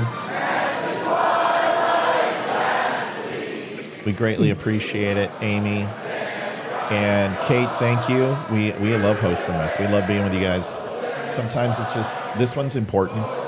It's important for Republicans to stick together, realize that they've castigated us into a really negative light, and I'm sick and tired of it. So I will continue to tell the truth. You guys continue to keep watching, and we're growing. It's nice to see on a Saturday this many people. I mean, it's huge.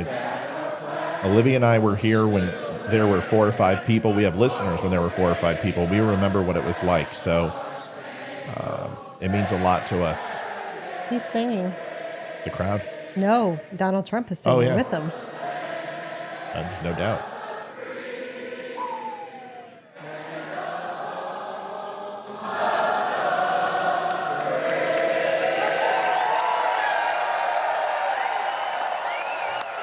How can anyone have it's just ridiculous. Fucking left. Pardon my French. Don't be. That's what they are. I know.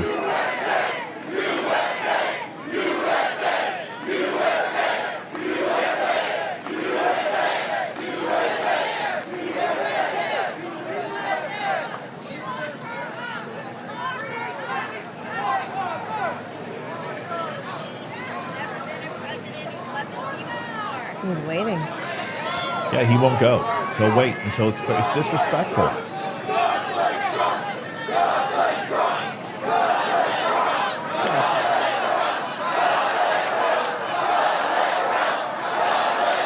Thank you.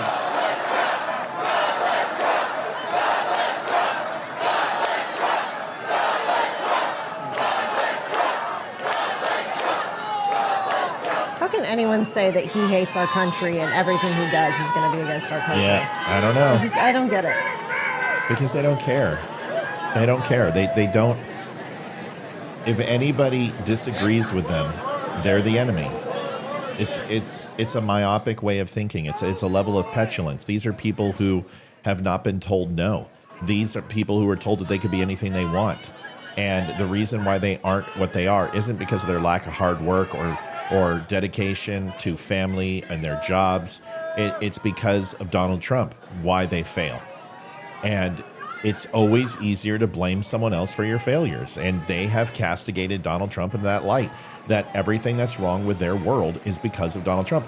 And lo and behold, if they do put in Kamala Harris, they're going to wake up on November 6th and realize that all of their problems are exactly the same and nothing is going to change because it doesn't lie with Donald Trump. It lies with them.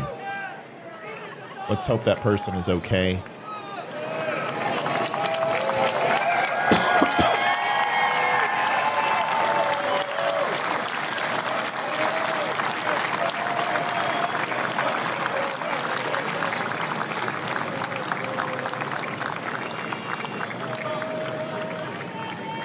Thank you, Doctor. Great job. Thank you very much. Thank you all. Fellas, thank you. First responders, thank you very much.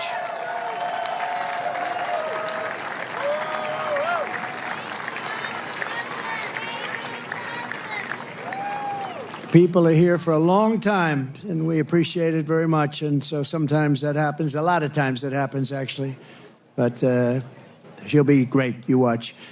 So 12 weeks ago, we all took a bullet for America, and all we are all asking is that everyone goes out and votes. We got to win. We can't let this happen to our country. We can't take another 4 years like this. We won't have a country left. We're not going to have a country left. And all of this will be for nothing if you don't get out and vote. It will all be for nothing. We will have talked about it, and if we do it, it'll be the greatest achievement, I think, in the history of politics for all of us for this age. Because we're going to change our country around and fast. We're going to do things that nobody thought were possible. We're going to do them fast. So Pennsylvania, it's time to stand up for America and a time to save our country. This is really about saving our country. It's never been like this. When you look at the crime, look at the crime. Look at the people that are coming in, murderers. 13,099 murders let in over the last short period of time. Murderers that have been released from penitentiaries, prisons, jails, released into our country. Crime rates all over the world are down. They're taking their gang members and their criminals. They're taking their people in jail, and they're releasing them into our country. We can't have it. You know, we just can't have it. How do you get more simple than that? They're releasing murderers. They're releasing drug dealers. They're releasing gang members and criminals. Human traffickers, mostly they traffic in women, and they're releasing them all into our country, and they're emptying their jails, and their crime rates in Venezuela are way down because, you know, but it's not only in South America, it's all over the world, in Africa, the Congo. There are a lot of people coming out of the Congo in Africa. They're coming out from Asia. They're coming out from the Middle East, Yemen. They're coming out from Yemen, a lot of people coming out of Yemen. And they're known terrorists, and they just release them into our country from countries unknown also. They know nothing about the people. Oh, go right in. These people are crazy. And we have to win. We'll stop it immediately, and it will be a big deportation. We're going to deport these people. We're going to get them out of our country immediately, or we won't have a country. And if we win Pennsylvania, we will win the whole thing. The whole thing will be won. So for the sake of our families, for the sake of our children, we will keep on going. And as the expression goes, I mean, I'm a little embarrassed to say it, to be honest with you, but I'm going to say it because a lot of people do say it. We will fight, fight, fight. We're going to fight for our country. We're going to fight for our country. And together we will save this country, we will restore the republic, and America's future will be bigger, better, bolder, brighter, happier, stronger, freer and greater and more united than ever before. Our country will be united. You'll watch. You'll watch. You know, we had the most successful country ever, maybe in the world during my term. We had the greatest economy that we've ever had. And you know what was happening? We were uniting. The other side, radical left people were coming over. They wanted to meet. They were coming over. Hey, babe. Women, men. If it's if you want to jump, if you look at population, so we're not our running black late population, our Hispanic across town, population, you can and come our back. Asian Or you can population, sit here and watch. It's up to you. everybody was doing better. People They're open till 10. that went to the Okay, best great. schools and best colleges in the world got the highest As long as I marks, can and watch people you that leave. couldn't get a high school degree. We can all go on a field trip Everybody together. was doing better, No, I just wanna and our watch you country leave. was coming together. And then we got Take a hit potty with break. COVID, a gift from China. Some people would call it the China virus, and we did a great job on that too. We did a great job, but the world was disturbed. $60 trillion in damage worldwide, millions and millions of tens of millions of people killed. And we still, during this 4-year period, we had the greatest economy, one of the great countries of the world. And we left with a stock market that was higher than it was just prior to COVID coming in. So what we did was something really incredible. But we had the greatest, most successful country ever. We had the greatest economy in our history. And we're going to do it again, and maybe even better. We learned a lot. We learned a lot about people and about doing things and what works and what doesn't work. And we're No, gonna do he it, has and not it's gonna mentioned be North quick. Carolina, but he will. And we're going to have safe cities, and we're going to have great cities again, and we're going to have a capital in Washington, D.C., which is right now crime-ridden.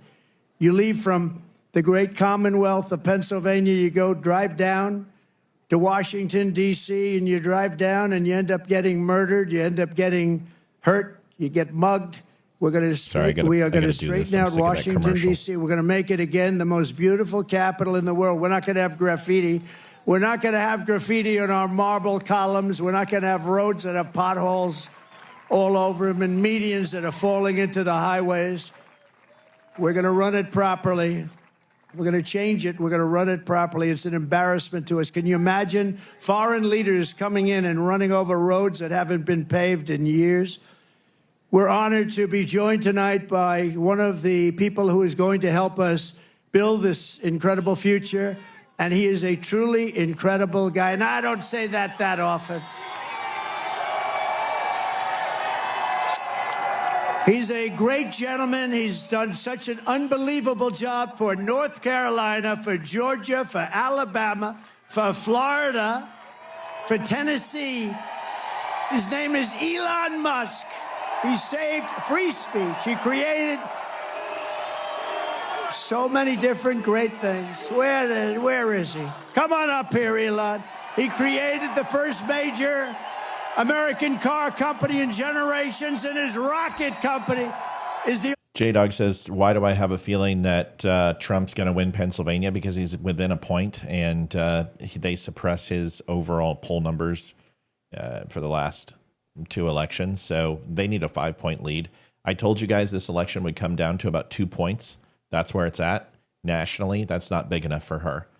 Hillary Clinton had a 3.5 to 4 point lead, and Joe Biden had a 3.5 point lead. This is a massive loss for them. So right now, Pennsylvania looks like it's going to go Trump's way. There's a lot of time left, but it's looking very good. Let's get to Elon Musk. Folks, if you have not helped us out, these shows are not cheap, especially these longer ones.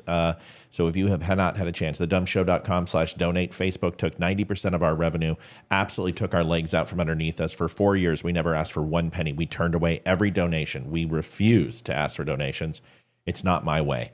But you know what? We've been insulted and made fun of, and people come on and go, oh, you beg for donations. You know what? We don't beg. We're not those people. We have a job here, and this is how you make money online when you have this and you're not bought out by a media company, when you're not bought out by one of the big conglomerates. This is the way we stay free. This is the way we keep our voices being funded by you, the listener. So I promise you this, it doesn't go to a corporation. It doesn't go to some publisher. It goes to our bank account, pays for food, pays for lights, pays for bandwidth, and everything else about this show. It's 100% free for you to enjoy. As long as you can like, share, and subscribe, we appreciate that. Helps out. And also if you can donate, thedumshow.com/donate. You're going to see some names scroll by. These are the people who've been donating over the last couple nights, And we wanted to say thank you for all the people who do. It means the world to us. We'll go ahead and play the rest. Come here. Take over, Eli. Just take over.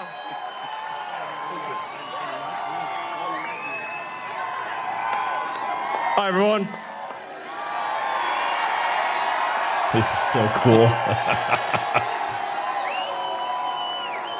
As you can see, I'm not just MAGA, I'm dark MAGA. Dark Well, first of all, I want to say what an honor it is to be here. And never apologize for not the being able to true donate. test of someone's You don't have character to. is how they behave under fire.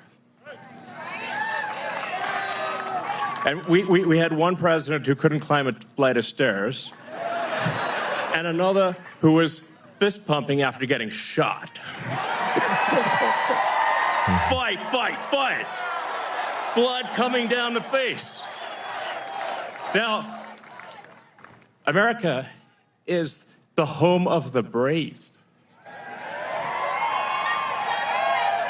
And there's no truer test than courage under fire. So who do you want representing America? Yeah, absolutely. And I think this election, I think it's the most important election of our lifetime. This is no ordinary election. The other side wants to take away your freedom of speech. They want to take away your right to bear arms. They want to take away your right to vote effectively. You got 14 states now that don't require voter ID. California, where I used to live, is just passed a law banning voter ID for voting. I still can't believe that's real. So how are you supposed to have a proper election if there's no ID? It's just meaningless.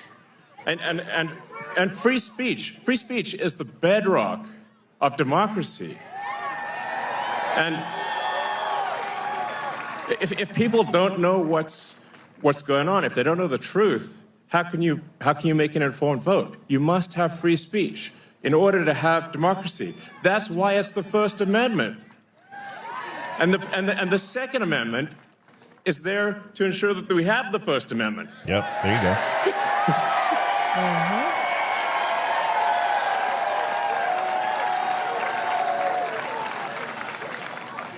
President Trump must win. Lark, it's okay. I'm from California too. So yeah, you don't need to apologize. I know I'm a Texas boy at heart, but yeah, I lived in California too. President Trump must win to preserve the Constitution. He must win to preserve democracy in America.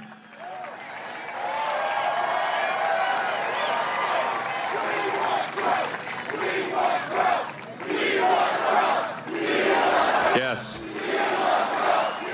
Thomas, thank you, buddy. Thank you so much. That helps. That puts us real close, folks. We're about $120 away from our goal. So thank you so much for helping us out, everybody. It means the world. This is a must-win situation. Must win.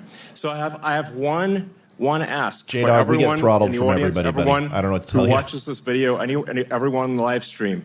There's one request. It's very important. Register to vote.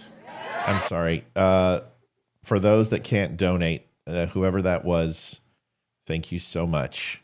It means the world. You don't need to donate. It's never required. It's just, we're not begging. We're just asking. And we do it randomly because if we don't, people forget. And you got to help remind people. But you're amazing people. We love you guys. We're here for a reason. And let's just keep watching. I'm so excited that Elon Musk is up there because I think he truly is somebody very unique. And anyone who stands up against big tech, I'm okay with. And I come from big tech. So that's where I worked for most of my career. What's up, baby? Do you think he's going to be part of the administration? He already is. He's going to give him SEC. So what's that? Well, can I answer that question? Yes. And just let's play it, and then I'll answer where he's going to be. Thanks. Yes. Okay. And get everyone you know and everyone you don't know drag them to register to vote.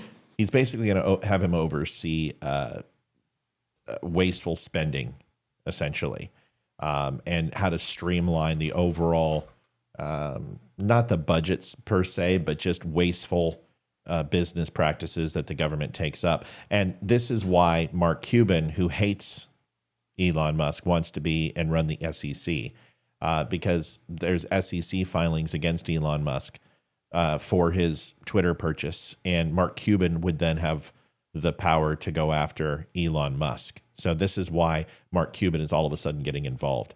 But Elon is a pretty amazing human being. I don't always agree with everything he does, but I will tell you, Twitter is most assuredly a very free speech platform, to its detriment. And it's bad right now. I mean, it's covered with leftist propaganda, and it's also covered with Nazi anti-Jew bullshit. But he's right.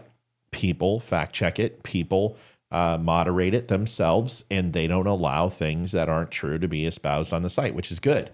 But anyway, that's all. Just wanted to say that. 2 days left to register to vote in Georgia and Arizona. 48 hours. Like, text people now. Now. Oh, and then make sure they actually do vote. If they don't, this will be the last election. That's my prediction. Nothing's more important. Nothing's more important. So get everyone you know. Everyone. So I'm speaking to people out there. Everyone in the crowd, I think, is already convinced.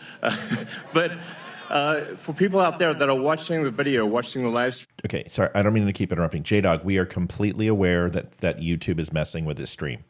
Facebook and YouTube throttle us. We've got 200,000 followers on Facebook. Right now, we have 200 and something on. We've got 58 on Facebook, and I've got almost 100 on Twitter, and I've only got 5,000 followers on Twitter. YouTube has 25 people on, and I've only got 1,500 followers. This is what they do. They don't want this out here. They don't want us to grow. That's why when we go on Wimkin or Rumble, you see our numbers shoot up through the roof, is because we're not throttled. Twitter, all of my Twitter followers have just grown because we're not being throttled. But Facebook and YouTube, they cut us out 90%. We were making $15,000 a month. We never asked for a penny. I quit my job as an executive VP and started doing this full time, and we were doing fine. Not $1 was given to us by anyone on this show, and they canceled all of our income, and they've done it ever since. So this is what they do. They're trying to silence conservative voices. It's fine. We don't care. We will survive, and the people of this show, they are the ones that help us succeed. And you can see by the blue bar down there, they fill that damn thing up, and they make sure that we survive. Don't buy gold from this shit, by the way. If you want gold, I've got a number to give you. All right, here we go. You need to get everyone you know, at work, your friends, family, text groups, your social media, everything. Get them to register to vote right now. Only 2 days left for Georgia and Arizona. Only a couple weeks left in Pennsylvania. And if they're not registered to vote, it doesn't matter at that point. Register to vote. I'm being repetitive for a reason. Yep. Okay. So and vote early. Nothing is more important. And a lot of people think maybe their vote doesn't count. Well, it does. Yep. Okay. It does. It matters. And this election could be decided by 1,000 votes, 500 votes. J-Dog, you can go over to wimkin.com if you want. So wimkin.com. It's right up here in the center. To vote. And you can watch us. Swapthevote.com. I'm sorry, I got to stop it. Wimkin.com. You go there, you sign up for the account. Make sure you pick a profile picture, username, password. The CEO is good friends. They sponsor our show, and it is a free speech platform. Never censored, never throttled. 4K streaming. The best video you'll see on our show is there. You will not get throttled. So go over to Wimkin, and if that doesn't work, you can also pick us up on other social media. I believe that's swapthevote.com. I believe that's the site. And double check that your registration is good. Don't take it for granted.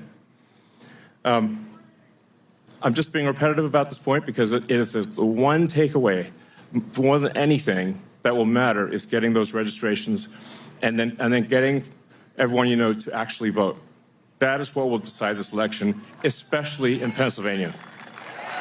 And so Jose says, Matt, those people who are so affected by that hurricane, how should they vote? There is nothing left. Listen, it's not just red. There's blue. Asheville is extremely blue. And there is no political party right now. It's people who are dead and people who are dying and people who survived. And that should be our focus. Nothing else. I don't care about politics right now. Donald Trump said it best. But those people will have mobile platforms. They will have the ability in shelters to vote. This happened in Florida. Remember during the primaries how cold it was, and it was like negative 13, negative 23 in some places. They will have the opportunity to vote if they want to vote. Right now, let's focus on supporting them, donating to the charities that we need to, and praying for these people. That's our focus right now. You'd really rather do that. Nobody better. I think he's got 90% of the rockets that go up, but Elon, thank you very much. Incredible, incredible. What he says is true. What he says is true. You know, we're all having fun here tonight, but if we don't register and if we don't vote, we're just going to look upon this as another sort of nice day in our life, but it won't even be a nice day. We're going to look back and we're going to say, wow, it's a lot of time, a lot of effort. We got to win. If we don't win, it's, as he said, it's just not important. We have to save our country, so you have to get out and vote. You got to get out and vote. You got to get your friends and vote because, you know, they play a lot of tricks, this particular other side. Elon's a very nice guy. He doesn't want to say it, but they play a lot of tricks. We can't let it happen. We can't let it happen again. We can't let it happen. And one thing, they showed us how bad they are. They showed us how bad a job they do. So that's one thing we got from this 4 years. They've done the worst job. That's the worst president in the history of our country. It's the worst vice president in the history of our country. And if you watched over the last couple of days, they are doing, this is a Katrina for them. This is one of the worst, they say it's the worst job ever done on helping people through the ravages of a hurricane. And they're watching, she's out there campaigning in San Francisco, a place that she ruined, okay? She ruined San Francisco. She ruined, think of this, she ruined San Francisco. She was the worst DA. And she ruined the state of California, and now she wants to ruin the United States of America. We can't let her do it. So I called Elon to tell him that they needed Starlink as an example. They couldn't get Starlink. I didn't know what Starlink was, I must tell you. Elon, I'm so embarrassed. I didn't know what the hell Starlink was. He loves Starlink. He can tell you every little screw that's needed, every wire. Me, I didn't know, but when I was in North Carolina and Georgia just the other day, yesterday to be exact, but they were saying we have tremendous communications, especially in North Carolina, and we have tremendous problems. We have no communication. The poles were ripped down, the wires were underwater, houses were destroyed, possibly 1,000 people, maybe more, will be, you know, there's 600 people missing. Missing is not good, because you know what missing means generally. That's really bad. And they had no communication. They had literally no communication with, they called it the mainland because the water was so crazy. It was like they were in the middle of a lake and they'd never seen anything like it. And they said, do you know somebody named Elon Musk? I said, yeah, I happen to know him a little bit. He just endorsed me, actually. Although he endorsed me a long time ago, but he still, to me, every day is a good endorsement from Elon. Nobody's smarter than Elon. And they said, could you do us a favor? Could you help us? We're trying to get Starlink, and it's very hard to get. Most people say you can't even get it. I called up Elon. I said, North Carolina's in big trouble. Georgia's in big trouble. They need communication. They have none because their poles have been knocked down and their wires are underwater and even dangerously underwater, but they have no communication. Elon, could you do something about Starlink, whatever the hell that is, Elon? Whatever Starlink, that's all they want to hear is Starlink. And an amazing thing happened. I got a call from one of the top people in North Carolina. I got a call from another great person in Georgia. And I wasn't finished with my phone call yet. And they got word that Starlink would be delivered to the States. I said, no. And I said, what the hell is he? What kind of a system is that? Normally you'd have to hang up and he'd go and call people. He did it during the phone call. What kind of a system do you have? That's why he's a very advanced person. But I want to thank you, Elon, because I got it. And I said, how does it work? 2 days later, how does it work? They said, much better than the wires. So now I'm saying, why the hell aren't they? You're going to come out very well anyway. And, you know, he also said, you don't have to pay me. You pay me someday when you get the money back. You don't have to pay me. He wanted nothing. He's a great guy. Thank you, Elon, for being here. Thank you. That's great. Very much. Great honor. Great honor. You know, the left is saying that he should be in jail and prison. Yep. They're saying that Elon Musk should be in prison because he spreads disinformation, and he should be in jail and arrested as a foreign asset. Oh my God. These fucking liberals, man. They're just, they wouldn't know. I don't know. Whatever. So frustrating.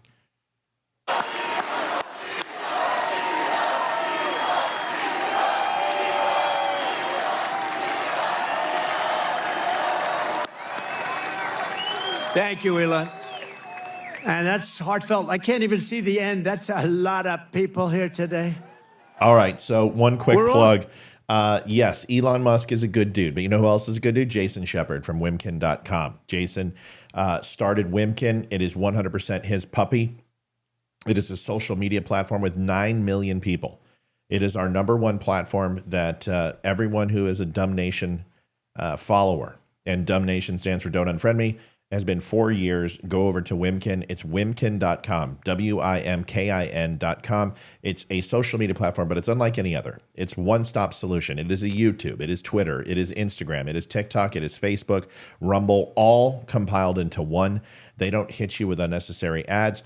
They don't go ahead and interrupt your stream or interrupt our videos. It is 100% free for you, a free speech platform. You will not be censored. You have to have a profile pic. You have to have a valid email. You have to be an actual human being. So there's no bots. You get to have your opinion, and you get the freshest news, and you get to watch our show 100% free. Please go and sign up. It's important. You have to pick a profile pic. You have to put in your email and username, and then wait 24 hours. Jason will approve your account. With 9 million users, he approves everybody by hand. And if you don't have a profile pic, you don't get it because you're a bot. He doesn't want that. Once you do that, if you have any problem signing in, you can reach out to Olivia or myself, Matt at The Dumb Show, or Olivia at thedumbshow.com. But go over to Wimkin, do yourself a favor, and start going there, at least to watch this show. And I promise you'll get addicted. Roseanne Barr's over there. Laura Logan's over there. Emerald Robinson's over there. I'm over there. Come take a look at us over on Wimkin. We're a growing channel. You'll love it. And no matter what anyone says to you, it is not Wimkin Truth Social. Just so you know, that is not the real name of Wimkin. So if anyone ever says that, it's untrue. Right. And it doesn't mean that Truth Social might not be interested, but that doesn't mean that that's happened. We'll let you know. We are stockholders of Wimkin. We are not just clients.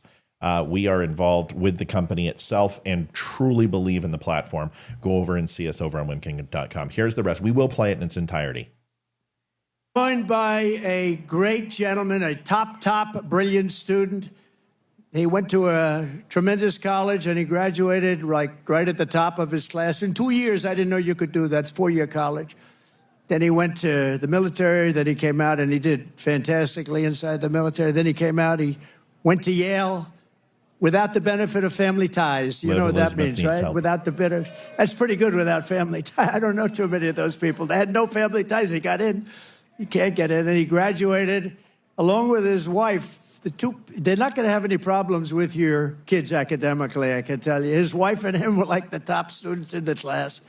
But he went to Yale Law School, and then he went out into the private sector, did great. Then he ran for the Senate, and he did fantastically. He won, and he's like a rocket ship. He's like one of Elon's rocket ships, the way his career is going. But you see why, because he's a really brilliant guy, and you saw that the other night in the debate, right? You saw that the other night in the debate. You know the expression they have? If that were a fight, they would have stopped it, right? So I just want to thank JD. I was always confident in that pick. And we had great people too, JD. We have every one of those guys were great. Every one of them would have done a great job. It was amazing. But we appreciate the job Surely, you're doing. I don't know how many people are there. It's a good question. And he'll go on anywhere. Where? He'll go on MSDNC. I say, oh, he's on that. He'll go on CNN. It's like he has no problem. He swats them like this. He has no problem. No, it's true. You know, other people say, sir, I'd rather not do that one. I'd rather not do that one, sir. I'd rather not do them because they are, very, with him, he doesn't care. He says, they're not going to outsmart me. So I want to thank JD. You've done a great job. Thank you very much. Amazing. Great.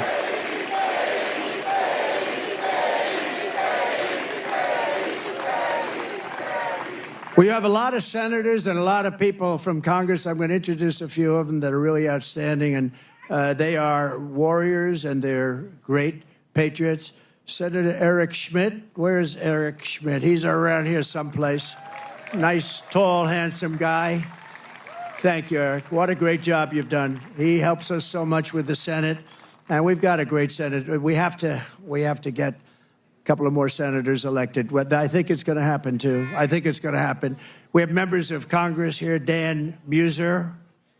Dan, where's Dan? Great job. Real warrior. These are warriors. Not only did he win, he won easily. And am I lucky I spotted him? If I didn't spot you, Mike, I was in big trouble, right? This is a man who's beloved in this Sorry, state. I want to jump ahead. So, thank you, Mike. We all know who's voting for who. We also have some terrific people from law enforcement. Butler County Sheriff Mike Sloop. Thank you, Mike. Great job. Thank you. Thank you, Mike. Thank you for your help, too, I could tell you. Thank you for your help. I can say that. Thank you very much. Butler County Commissioner Leslie Oshie. Leslie, thank you. Thank you, Leslie. Great job. RNC Chairman Michael Watley. This guy is doing a great job. He's doing great. Came from North Carolina. We won North Carolina. He kept their cheating down to a minimum, and we were able to win it, and we were solid all night long. And he's great, but if we don't have good results by the 6th of November, I will never say that about him again. No, he's a great guy. He's working very hard. 24 hours a day he's working, I know that. And he's working mostly on Stop the Steal, because we have a lot of votes. We have plenty of votes. Stop the Steal. That's why you've got to get out. You've got to get out and vote. We're going to win this thing. And the more we win it, it's too big to rig, the expression we use. Make it too big to rig. At a certain point, Elon would understand this better than anybody. Folks, we are at 198,995 followers on Facebook. If you have not followed, which isn't just liking this video, it's going out to the Don't Unfriend Me page at The DUM Show on Facebook. If you have not hit the like and follow button, or actually it's just the follow button, please do so. We need 5 more to hit 199,000, and then we are on the countdown to 200,000. That's not bad. 50,000 people a year. I think we can do better, but getting over that 250,000 mark is truly the big enchilada with Facebook. Once you get over 250,000, you're pretty much home free. So let's see what we can do by at least starting off the new year right by hitting a good 200,000. I think that's going to be an easy mark to hit, but we need 5 more. Remember, if you've already liked it or followed, if you hit it, turn it off and turn it back on. That doesn't help, so don't do that. But we need 5 more, okay? Well, I'll let you know when we hit it. Thanks. His name is David McCormick, and he's great, and I hope he's going to be your next senator.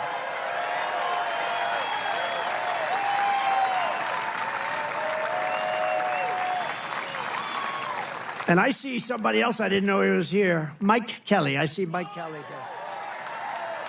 Stand up. Oh, boy, am I lucky. Am I lucky I spotted him? If I didn't spot you, Mike, I was in big trouble, right? This is a man who's been... Sometimes with families, they say, oh, you know, why did you put that one in or this one in, and all the different people. So many people have problems with that. In her case, everyone said, how the hell? Much better, because there's one teleprompter. Not that I use the teleprompters too much. Isn't it nice to have a president that doesn't need a teleprompter?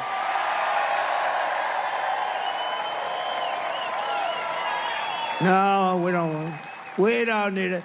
But this one was right smack in the sun. Great job back there, fellas. They said the teleprompters are working fine. Well, thank goodness. Did you see what happened the other day with the teleprompter with her? Thank you, Carol, for joining Lincoln. Sight. The teleprompter went off, and she went off, too. She didn't know what the hell happened. And teleprompters are very dangerous because they go off a lot. You have to be prepared for them to go off cold blank. You'll have 100,000 people, you have 75,000 people, you have this. And if the teleprompter goes off, you got to be able to move. She did not move well. This was not a good situation. But 3 more heroes from July 13th who rendered first aid to Corey incredibly. Dr. Jim Sweetland. Rico Elmore, who was unbelievable. Rico, you were unbelievable. He ran over. Thank you. National Guard. He ran over and grabbed Corey, and Corey was still. That puts us over goal. Pretty excited about that. Thank you, everybody, for helping us hit goal. You. Here's a horrible audio reaction. Yeah, it's not. You know what we need to get? We need to get Robin Williams when he was doing his live comedy. Oh, okay. Where he does the goal. Yeah. That would be fun. Yeah, I'll make a graphic. I haven't done it yet, but I'll do sparklers and we'll get a better sound than that. But either way, thanks for helping us hit goal again for the 6th day in a row. We appreciate you all. Living, and he was doing mouth-to-mouth resuscitation on a man who was really in bad shape, like nobody's ever seen. Thank you, Tammy. Follow us over on Facebook, Tammy. I do too. So thank you, Rico, very much. Just at the Dumb Show, do a search and hit that follow button. It means the world to us. Good to have you over here. You learn about them under times like this. That's when you really learn. So we're going to be seeing Rico again, and Ed Shear. Fantastic job. Thank you, Ed. We appreciate it. Thank you, Ed. Thank you. Thank you very much, Ed. Great job. In addition, this evening, we have to send our prayers and support to all the families affected by Hurricane Helene. This has been the worst hurricane response by a president and vice president since Katrina, and this is simply not acceptable. Those people, I was there yesterday with North Carolina and Georgia, and I'll tell you, and by the way, the governor of Georgia is doing an excellent job, but we have other people that aren't doing a good job, and we have to have them do a good job. But the federal government is doing a very bad job. They are not doing the job, and we have death and destruction that we haven't seen maybe ever. It's a real bad one, and they have to get people there because they don't have people there. They don't have the people. Kamala wined and dined in San Francisco, and all of the people in North Carolina, no helicopters, no rescue. It's just what's happened there is very bad. They're offering them $750 to people whose homes have been washed away. And yet we send tens of billions of dollars to foreign countries that most people have never heard of. They're offering them $750. They've been destroyed. These people have been destroyed. The one young lady washed, you saw that with her son. I mean, pretty, I wish I never saw it, but just washed away. His son was washed away with the grandparents, and so sad. And they're giving him $750. And think of it, we give foreign countries hundreds of billions of dollars, and we're handing North Carolina $750. Thank you, Leanne. If you want a president who won't even try to save you when the floodwaters are rising, I do too. vote for That's why I Kamala. stay on She's there a not lot. the They're right person. sweet. Look, you know what? If they did a good job, I wouldn't have run. To be honest with you, I didn't need to do this. I didn't need to. If I thought they were doing an even modestly good job, I wouldn't have run. But I saw right from the beginning, grossly incompetent, and I was right about that. And I decided to run, and we're doing really well. I was telling you about polls. We're way up in some polls. We're up in other polls. And with the swing states, I think most of them have us up in every single swing state, including the great commonwealth of a place called Pennsylvania. No, you and cannot. Don't ever not call it a Michelle. commonwealth, because I've seen people call it a state, and that's the end of them. That's practically the end of their political career. You got to be very careful with Pennsylvania.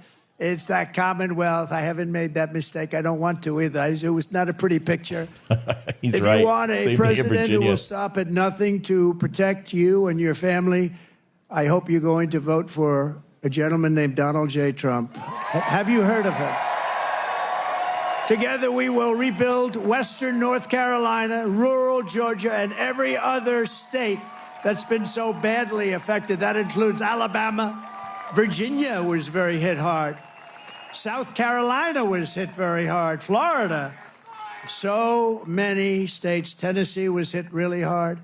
They were all hit, and we're going to work with them. And, the next president is going to be the one that really, once they got to get this done. But once that happens, the next president is going to be the one that has to really help them. That's why we changed it. And JD will be there to help them. I know that. 2024 is the most important election in the history of our country. And here are the facts. My opponent, Kamala Harris, is the most incompetent and far-left nominee ever to run for president. You know, she's much further left than crazy Bernie Sanders. You know that.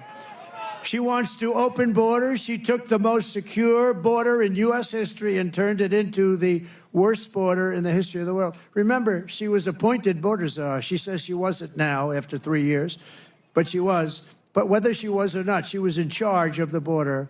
And the other day I saw her get up and say, we will do this, we will do that.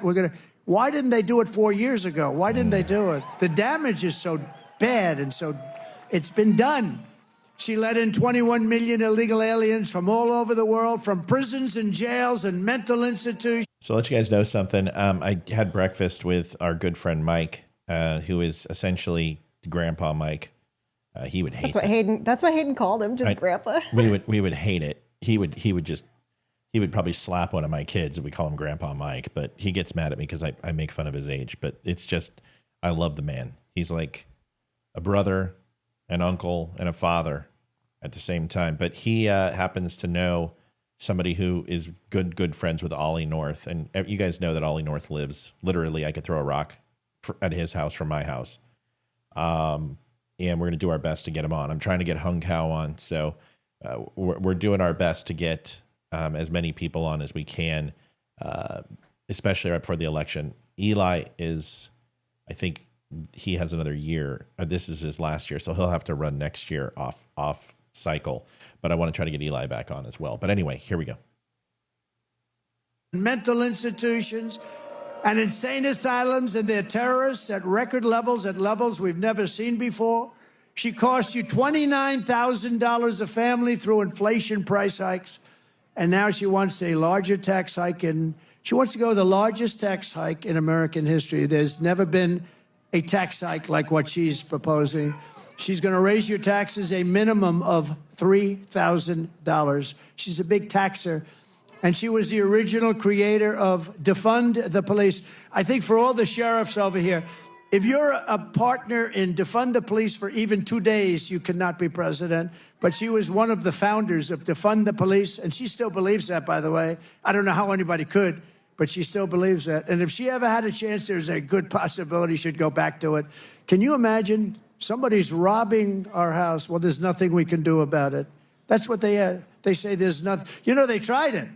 And you know where they tried it? In Minnesota with our vice president. And it wasn't working out too well. It was working out very well for the robbers and the criminals. That's the only one it was working out well for.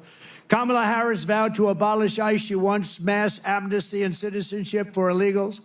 And worst of all, she lost, and this is maybe the worst thing in the whole, that nobody talks, the fake news won't mention it. She lost more than 325,000 migrant children that are now dead in slavery or just plain missing, probably never to be seen again, never to see their parents again. But this isn't like, this is 325,000 have been lost. She praised the idea of a 70% to an 80% tax rate. She imposed a natural gas export ban on Pennsylvania, which is killing your energy workers and your pricing. You know, you have one of the highest energy costs in the country, and yet you're sitting on top of a massive amount of energy that she doesn't want to get. It's been a disaster for your state, and now she's vowed repeatedly. Now, all of a sudden, she changed her mind. But when, you know, with politicians, it's always the first statement that comes out to be the one they want. So she spent 14 years knocking fracking. We're never going to have fracking. We're not going to frack. All of a sudden, a little while ago, she came out, I love fracking very much. No, she'll go back to it. And she even endorsed free sex changes for illegal aliens in detention at taxpayer expense. I don't think Elon likes that idea. These are not ideas that Elon Musk likes too much. And it was just announced yesterday in California, and he took this one from me. I'm so upset. But think of it, that the far less than average governor, Gavin Newsom, has banned any and all ID requirements from voting and registering to vote. You're not even allowed to mention the fact, Elon, you're not allowed to mention the fact. You can't say, may I see your ID? If you do, it's a criminal act. This is a takeover of the country. You're not allowed to ask for an ID. If you do, it's a criminal count. Other Democrat states are following. This is only so they can cheat. There's only one thing that you do this for, so that you can cheat on elections. There's no other conceivable reason. Kamala Harris is a radical left Marxist. She is a woman that's not respected in Congress. She was laughed at Congress. Nobody thought she could win. You know, they did a coup of Biden. Whether you like him or not, I'm not a particularly big fan, but we had a debate, and the debate ended, and all of a sudden they come to him and they say, we want you out. You're not going to win the election. And he said, I don't want to get out. He got 14 million votes. If you believe in democracy or a system, he got 14 million votes, and she got none. She was the first one out, 22 candidates, and she never made it to Iowa. She quit before Iowa, and now she's running, and that's okay. But, you know, we spent $150 million beating Biden, and as soon as he was down and out for the count, they said, let's take him out. We'll give somebody else to run. Never happened before. We do a lot of firsts, I will tell you. We do a lot of firsts. But she's a person that rated even worse in every statistic than any other senator. She was rated at the bottom of the U.S. Senate. She's destroyed everything she touched. But the good news is that we have a plan to fix it. We're going to fix it. We're going to fix it fast. Nobody is going to stand for open borders. Nobody is going to stand for a bad military. Nobody is going to stand for education that's not proper. We're moving education back to the states. You're going to be running your own education. So we have, you know, in education, so important is what's more important than education, but we rank at the bottom of every list. They rank 40 major countries. We're at the bottom. But we're top of the list as the cost per pupil. We spend more per pupil, per student, than any other country anywhere in the world. So we're number one in that, and we're number 38, 39, or 40 every single time. And you have Denmark, you have Sweden, you have Norway, you have China. It's always the top five. Can you believe it? China's the top five. That's amazing. But we're going to move our education back to the states. So places like Indiana and Iowa and Idaho and states that you don't even hear too much of because they're so good and so well run, they're going to run their own education. And you know what's going to come out of that? A Denmark, a Norway, a Sweden, maybe, I don't even. Johan, welcome. That's Jazzy. Oh, it's Jazzy. Yeah. Okay, but cool. that oh, okay. Just cool. But it's Johan, yes. right? Now we know his real name. Johan. Johan, okay. Johann Sebastian Bach. Maybe. I'm just trying to be funny. 1.4 billion people is a top five, and we're close to 40. We are 40 sometimes. Starting on day one, I will seal the border and stop the migrant invasion into our country. We will begin the largest deportation operation in the history of the United States. Dwight Eisenhower right now has that record. It's not, and by the way, it's not something I want to do. I dread having to do it, but we have no choice. What they've done to our country is not even believable. See, Mr. President, I just want to let you know that I'm really good at marketing. And if you want to hire me, a person like me would have made sure that somebody had Windex to clean off the plexiglass. I'm just letting you know. Anything to make yourself look better. But literally, I mean, it looks like you took that thing down to a Pennsylvania swamp and dunked it and washed it off in the creek and brought it back up because, man, I'm telling you, you need some Windex. Just saying. And honestly, not Windex. You actually need foaming cleaner, which is awesome, unless you have newspaper. Newspaper's fantastic to clean glass with Glass Plus or Windex. But if you don't have that, use the foaming cleaner. That stuff's amazing. Just a little information. Thank you. Is not even believable, especially the criminals, the criminal element that's in our country.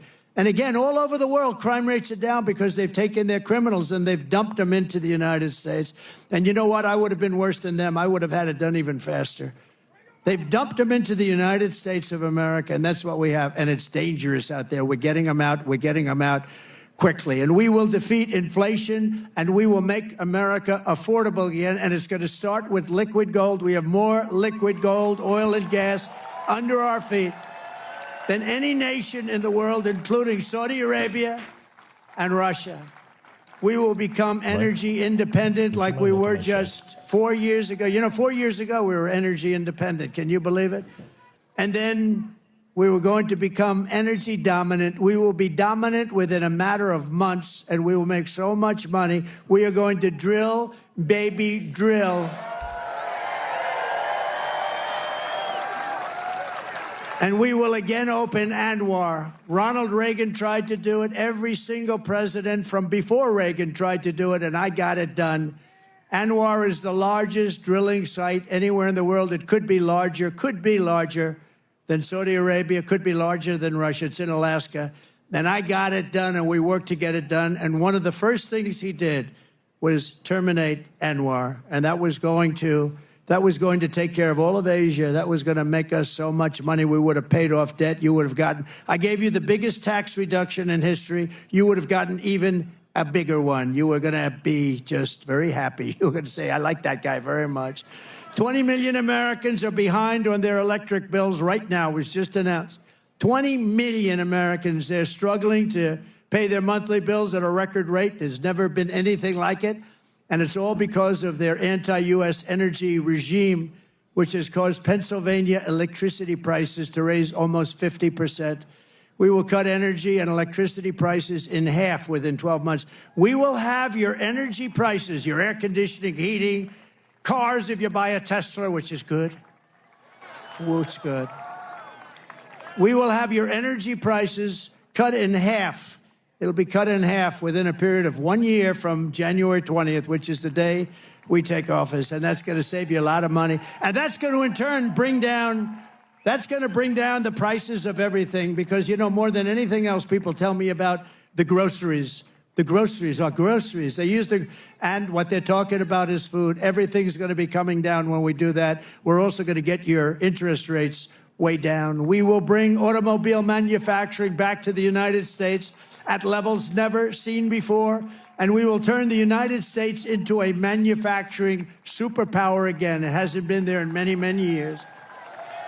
We had it started 4 years ago. The centerpiece of my plan for a manufacturing renaissance will be a 15% made in America corporate tax rate. In other words, if you make your product in the United States, you get a rate. So I cut it from 39% to 21%. Everyone said that was impossible. I got it done, and we had the best boom we've ever had. We did more revenue when we had it at 21 than when it was at 39. Think of it, much more. The following year, we did much more. And then I'm going to take it from 21 to 15, which will make us the... Yeah, that plexiglass is driving me up the fucking wall. Like, my ADD is just... It's just completely just driving me crazy. OCD, actually. That you can't make that mistake. If you're going to put him on TV, somebody can't make that mistake. Now, listen, the thing we need to be celebrating is that he's alive and they're protecting him, of course. But you also have to make him look good, and it looks low rent. So I think that sucks. That's all. Just saying. In the world. Nobody will be able to compete with us. But that 15 rate only goes for those who make their product in America. They have to make their product here, otherwise they pay 21. And we will protect those companies moving into America and all of our existing companies with stiff tariffs placed on companies that don't move in. If they don't come in, if they don't want to make their product here, that's fine. But a lot of us have heard this. We have you can to go to Agenda 47. So I'm just going to answer some questions when they come up. Can FEMA take GoFundMe money if one is set up for those affected by healing? They can't specifically take it. Now, this is the verbiage that you need to understand. Yes, they can. Okay, we can play all the semantics we want. The answer is we coordinate funds and distribute them to where they're needed most. And we work with all 501c3 charitable contributions. We coordinate where the money goes. Essentially, what they're saying is that they take the money and they redistribute it where they feel it needs to go based on equity, because that is the way FEMA ultimately works. It's no longer based on who needs it more. Love you. It's not based on that. It's based on equity. Because that's what their new distribution system is that people of color ultimately have a harder time than white people. Go read it. It's ridiculous. They don't confiscate funds. What they do is that they don't let those funds be distributed without their input on where they should go. It's semantics. So the answer is yes. That's what they do. They take that shit and they distribute it where they want. Anywhere in the world. It was the greatest company anywhere in the world, and now we have Japan buying U.S. steel. I don't like that. We will deliver massive tax cuts for workers, and we will have a policy that I think is so great. No tax on tips. No tax on overtime.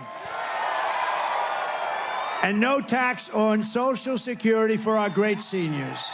No tax. And you know, when you think of it, our seniors were hurt so badly. Inflation has killed our seniors. You know, they have a fixed income and it just got worse and worse every week, every month. It's gotten worse and worse, and it's just horrible. And they haven't gone down. They've only gone up. Prices have still only gone up.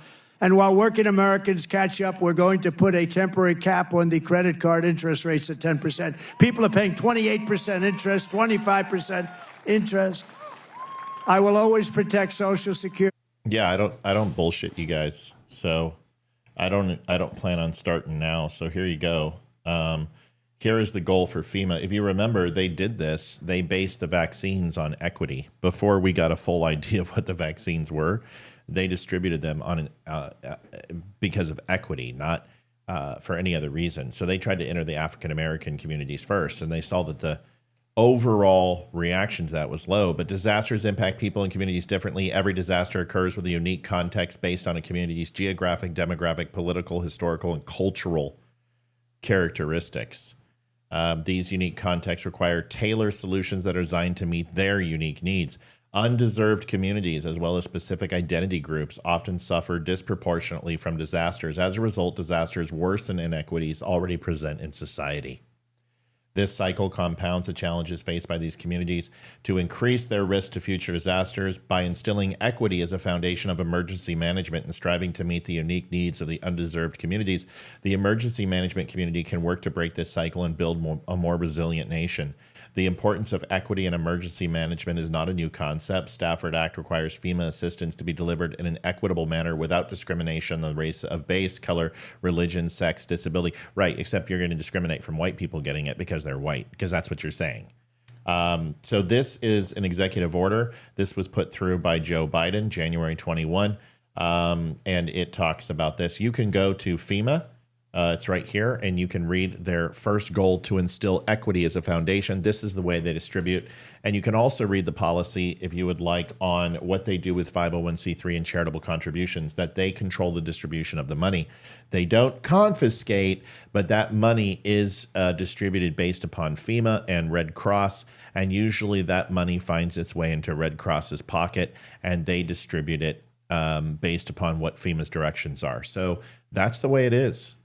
Welcome to equality and equity through distribution of crises. It's not the crises that brings us together. It's the color of your skin. Always protect Social Security and Medicare with no cuts. We're not going to do anything. YouTube's gone. Yep, stream unavailable due to policy violations. I'm trying to figure out when exactly we got cut off. I'll take care of it. It's probably freaking with Social Security, but they're going to destroy Social Security. Because all I'll of the take care of it. migrants You coming focus in on are going everything on else. between Medicare, Social Security. other programs, Folks, and nobody is able to afford it. I will settle the war in Ukraine. I will end the chaos in the Middle East, and I will prevent, I promise so whatever you were saying about War FEMA, III. they We're cut not it gonna off have so it World couldn't be War heard. III. So did you hear that, folks? They just silenced me for telling you the truth. This is why they do this to me all the time. I don't lie. I don't bullshit. I don't make shit up. I tell you the truth. I give you the facts. It's on FEMA's fucking website. And they censored me so people would not hear the truth about FEMA. This is what frustrates me. Why don't they censor Joe Rogan? Why don't they? Well, they did. Why don't they censor Charlie Kirk? Well, they did. Why didn't they censor Dan Bongino? They did. The Hodge twins, they did. They censor me, and I tell the truth. I don't bullshit. I don't lie. I don't cover conspiracy theory. I don't do clickbait. I give you the absolute unfiltered truth. And the moment that I tell you the truth that FEMA is distributing dollars based on equity, I get censored. They shut down my feed and then turned it back on. They just did it again.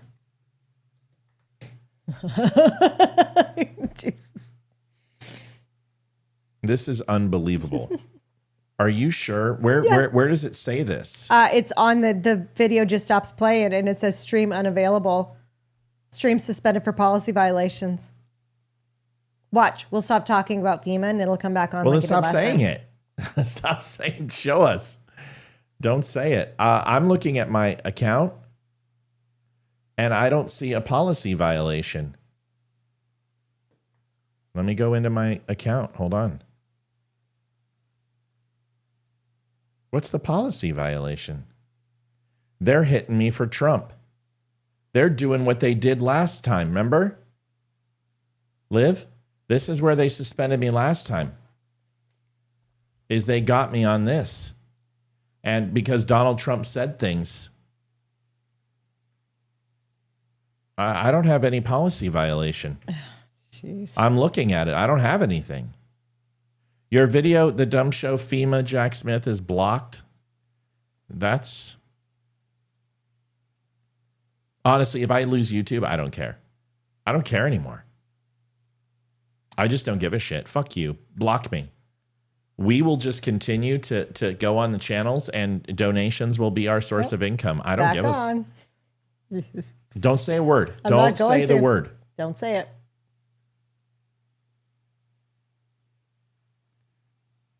Yeah, so there we are. We're back on. Hey, YouTube. Fuck you.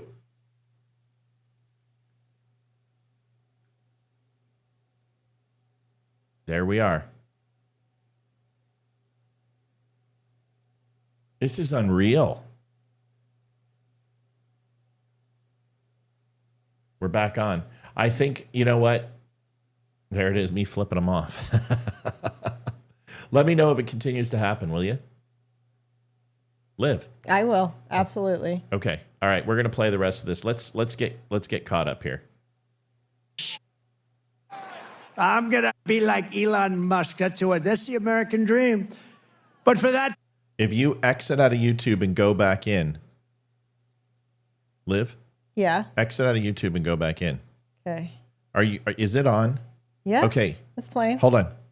Due to copyright match, your stream was interrupted. You're right. Hold on. Let me get in here and look this up. Okay. I'm gonna go look it up.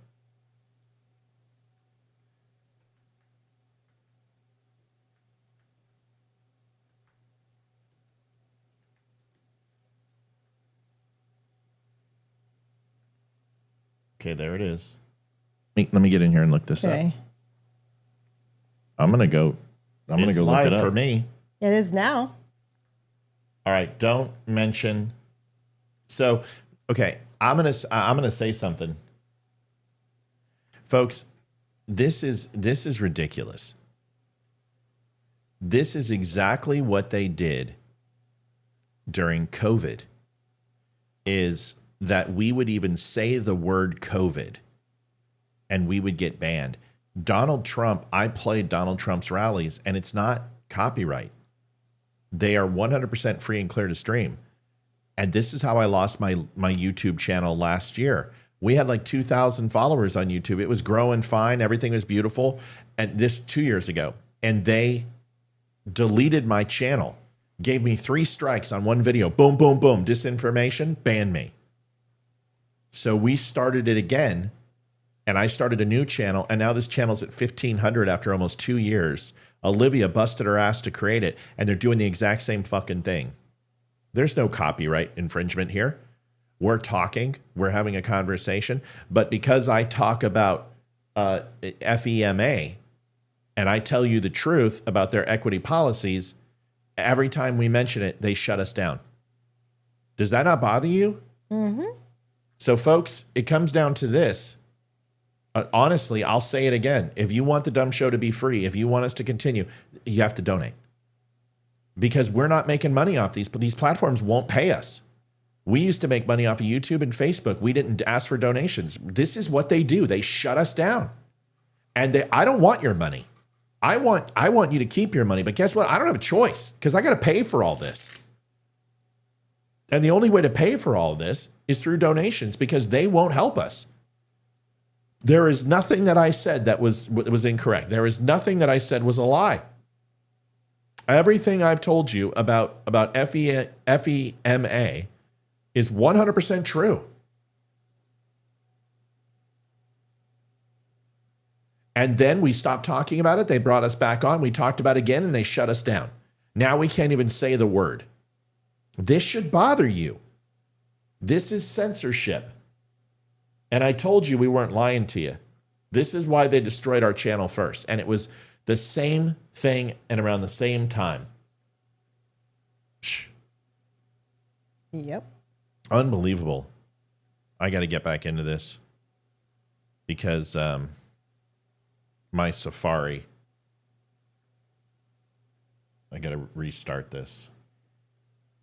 Unbelievable. Can you believe that, Libby? Oh, yeah, I can believe it. I mean, absolutely, I can believe it. I'm but streaming the whole thing, and they're pissed off, and they're mad because I'm streaming Donald Trump's speech, and they don't want it. They're so stupid. I don't even know if I can go back now. This is what they want. They want to ruin our stream. They want me not to be able to tell you the truth. Look at that. I've lost the feed. Well, you know what? I wasn't stupid. I recorded it. So fuck you, YouTube. Just like Zuckerberg. You are on the premises, and if we pan the camera down, let me show you another one. Do that one. Hey, guys, we're incompetent, and I was right. That's been so badly affected. Is it over? I don't know. You are on the premises, and if we pan the camera down, let me Ronnie Jackson. Ronnie, very much. Thank you very much. A friend of mine, a year. Fantastic job. Thank you. Washed away. Your son was washed away with the grandparents. Thank you. Thank you very much. We'll watch Ed. a few Great more minutes. job. In addition, this evening we have to send our prayers and Wait a support second. to all Now the families. people are saying that the show's been blocked. Where? On YouTube. Glenn says he can't get in. It's playing. I can't believe this. Yeah, it's playing right now. Yeah, Glenn, I don't know what's going on. Yeah. Yeah, it's playing right now. It's go. So I'll just be at this point. Adjusting transmitter output. This is the Don't Unfriend Me Show with your hosts. At this point, we've all heard the Trump speech from here. I don't know what else I can do. I mean, Facebook shut us down, or YouTube shut us down. And this is what they do. It is 100%. We didn't alter the content. We're a news organization. We were rebroadcasting something that was 100% not exclusive. We've been doing it for 3 hours, and they decided to block us. They don't show ads on it. Okay, Wimkins. Is Wimkins showing? People are saying Wimkins. Let me look. I'm getting Wimkin's fine. I'm still getting comments on Wimkin. When Wimkin goes down, then I don't get comments. Yeah, you guys, we're not under attack.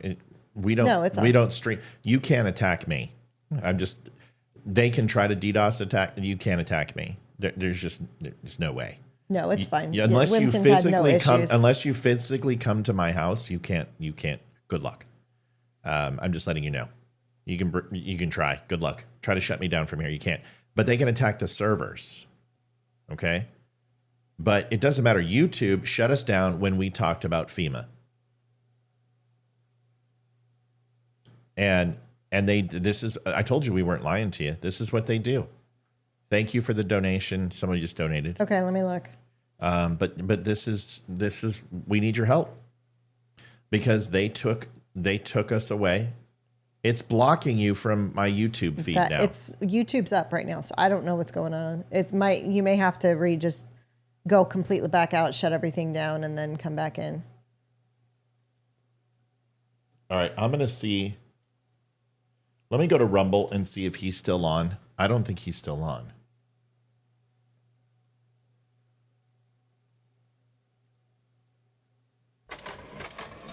Thank you, Frank. Thank you, Frank.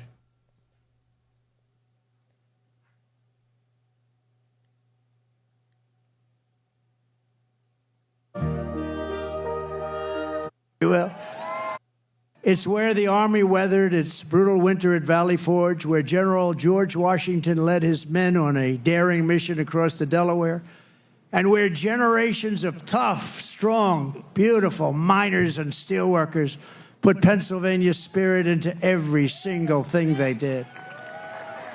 And from Gettysburg to Germantown and Philadelphia to Barron Hill, and from Brandywine to right here in Butler, this is the place where Pennsylvania patriots. So that's all I can say to y'all, right? This isn't what's the number back there, sweets? 198,997. 3 more. 3 more likes, follows. We need follows, not likes. 3 more follows on Facebook. Go out to Facebook and follow at The DUM Show. You can't just like this feed. You got to go and follow the page. This is what happens, folks. This is what they've been doing to us for 4 years. During COVID, I didn't say anything that was a lie. It was all true. I never went to the conspiracy theory. I never did that with Ukraine. I'm not doing that now. I'm not spreading disinformation. They got me for a copyright. It looks like it was an accident, and then they took it off twice, which is good, but still, it doesn't matter. It screws up my entire show. Yep. It's unbelievable. Unbelievable.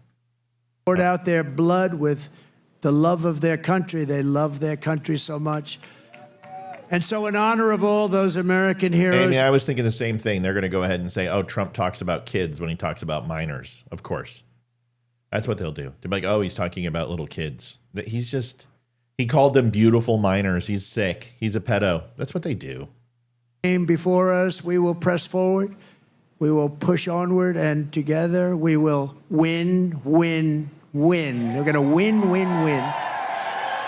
Nothing will sway us. Nothing will slow us.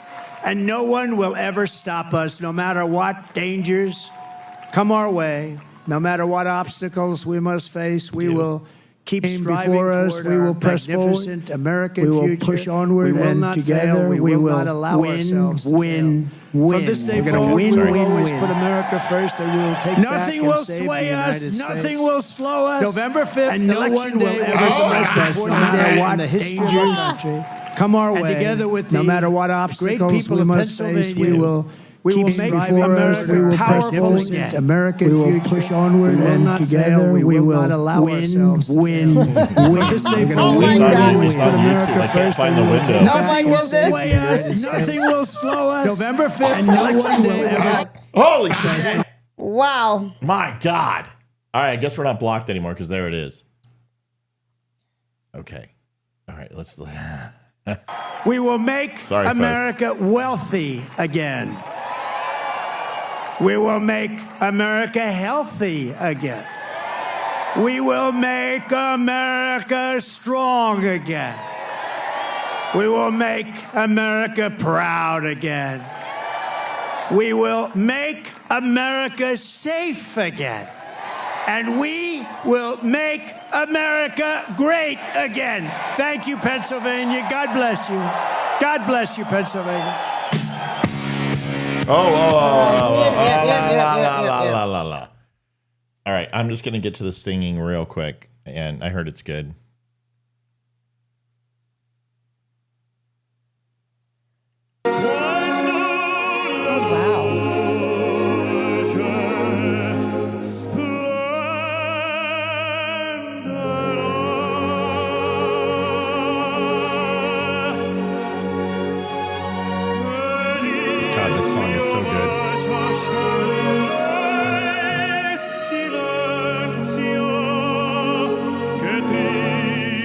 I want to get to the crescendo.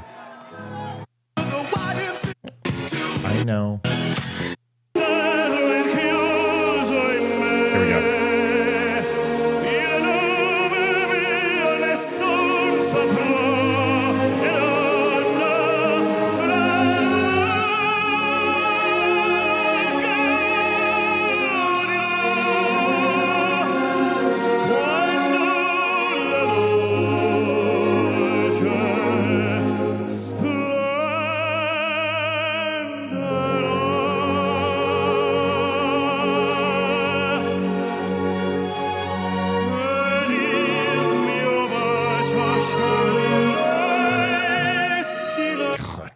I love his voice. You're killing me, man. God, dude, that's fucking perfect.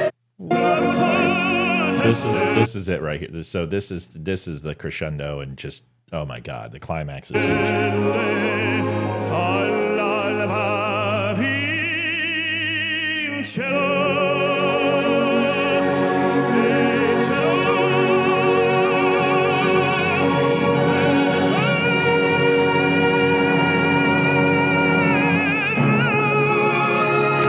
Fuck me. Jeez, that's amazing. Fuck me. I would love to go to his concert. Ladies and gentlemen, the next president of the United States. Who is that anyway?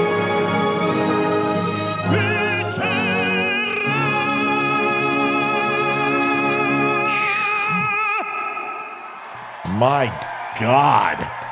Dude, donate to him. Oof. Let's see if he says his name. I can't play all the songs. I don't care if they get caught. Fuck you, YouTube. FEMA. Fuckers.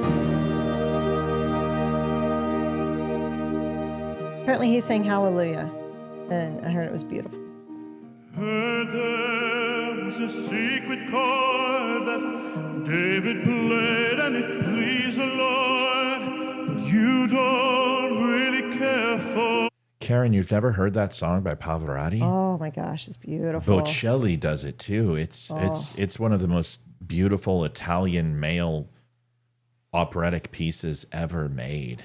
Yeah, I'll get you the listen, you got to hear it with these headphones. I mean, we're pumping this thing through, some pretty high quality sound. It was gorgeous. Oh, yeah, I'll go downstairs and I'll put 2-channel. I've got like a surround sound system that's like B&W speak. It's fucking ridiculous. It's like a concert.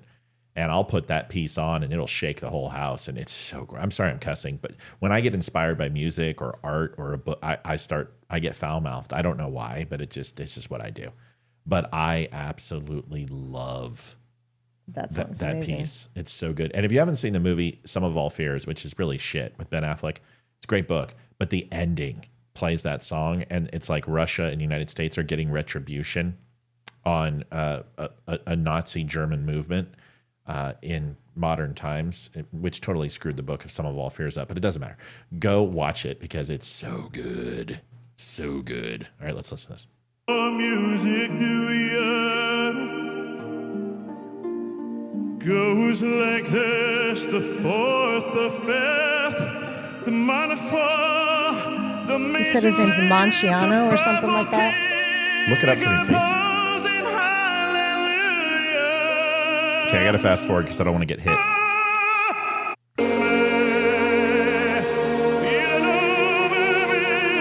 I can listen to that for hours.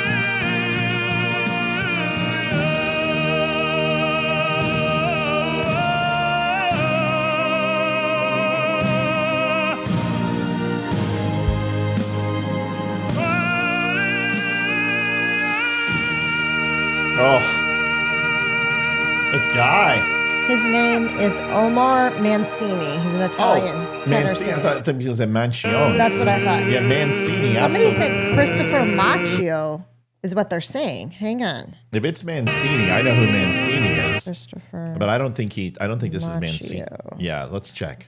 Yep, it's Christopher Macchio. Yeah, it's not Mancini because I was Yeah. like, I don't think it's Mancini. Yeah, it's Christopher Macchio. Yeah. He's American born. He has to be. He can't be Italian. let me see. Will you look him up? I mean, he may be nationality, but I don't think he's actually an Italian operatic singer. He has to be American. Yeah, I'm looking him up. Yeah, look him up for me.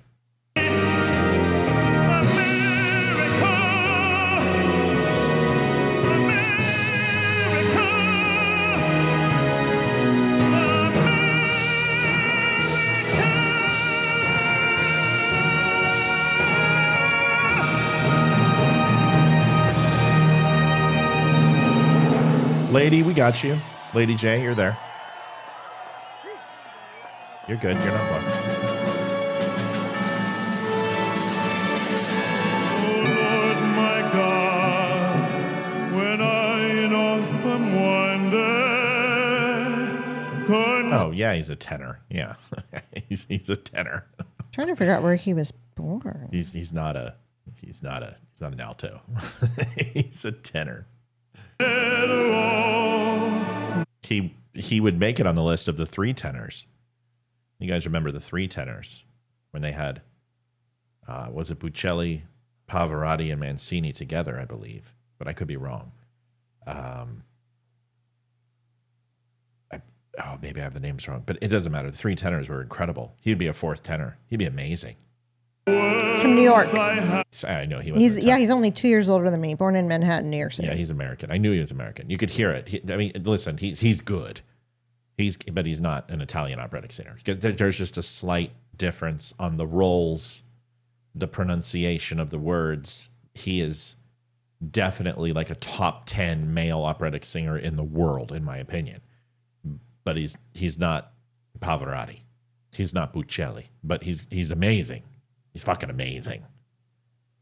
Like, I love his stuff. It's great. And he has range, right? So it's not just he's doing multiple different songs. I love his stuff. Yes, you can hear it. You've heard it the whole time. I have to interrupt it or I get copyright strike. Have made. I see the stars. I hear the rolling thunder. Thy power throughout the universe display.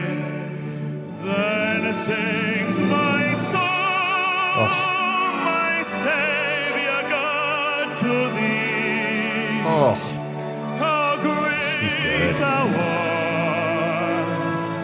How great Amy says mozzarella, Asiago, and Monster. Christopher. Sorry. All over the place. Thanks. Christopher. Sorry. So good. It's good.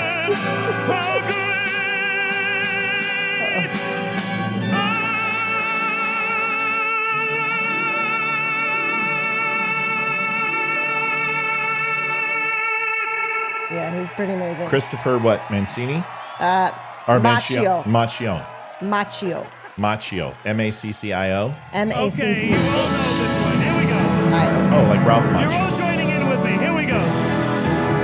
God bless America. Learn that I love. Stand beside her and guide her through the night with the light from above. From the mountains to the prairie.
Oh, absolutely loved it.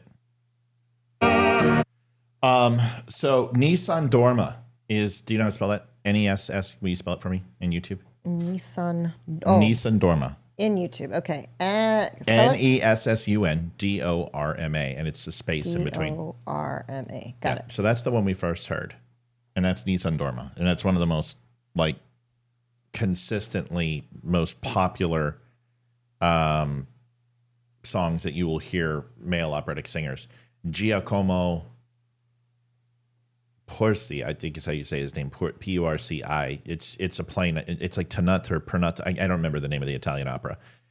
My mom forced me to listen to this shit, and I love it now, but I didn't then. But Nisam Dorma is the name of the song, and we're going to go back to it real quick because I want to hear it one more time.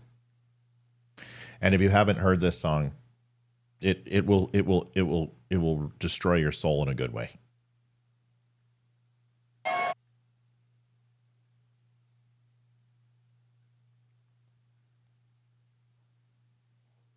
Come on.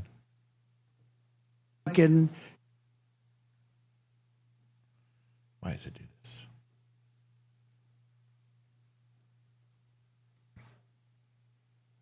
Did you write it down?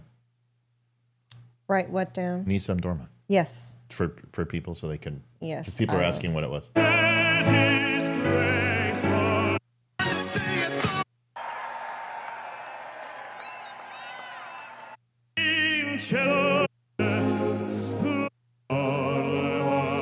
If you haven't.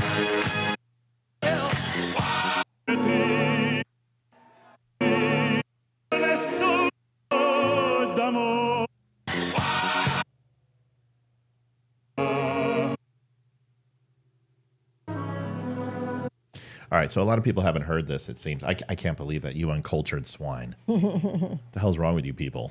This is culture, y'all. Nissan Dorma. I think it's Nisum. N-E-S-S-U-M Dora. Nisam Dora. That's okay. No, it's Nissan Dora. That's right. Okay, here's the song. What does it mean? It means shut up and listen. Okay. Sounds good.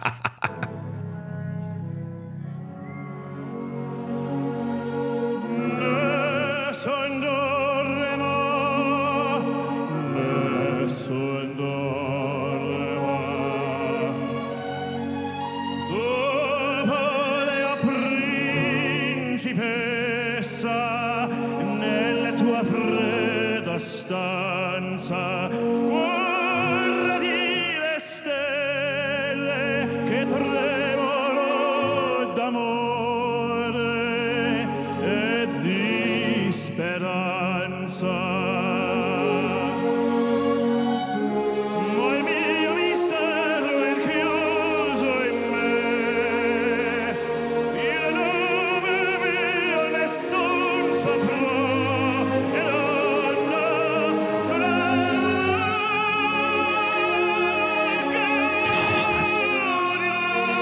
Goosebumps, man. Goosebumps.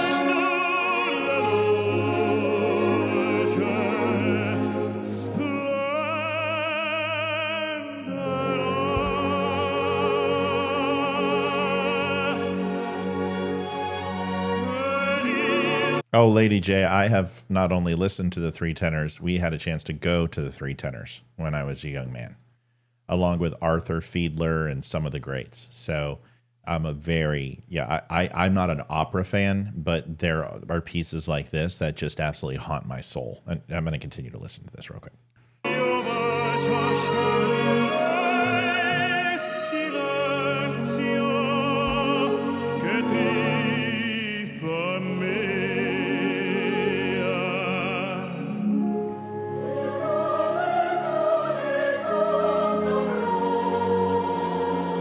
We just hit it, babe.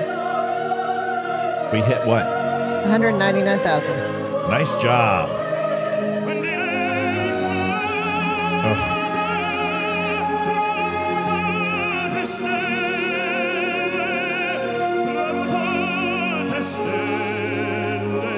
So in the Latin, dorma is to lay dormant. So I don't know the meaning, but Nissan Dora something about sleep or dormant or slumber. So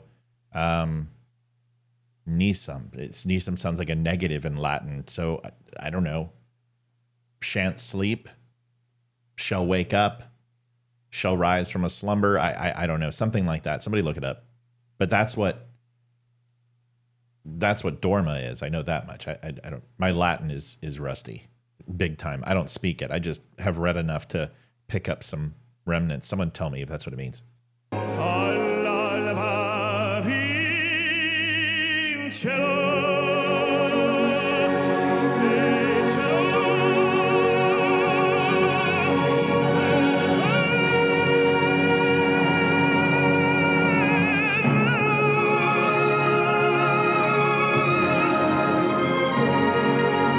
Nobody shall sleep. Thank you.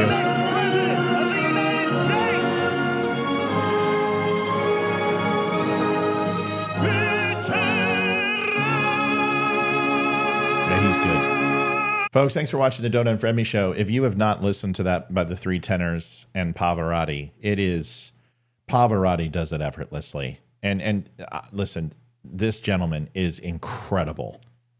And when you are talking like the top 10 guitarists in the world, only a guitarist can truly understand the difference. Or you're talking about the top 10 shots in the world, only a person who is a marksman can understand.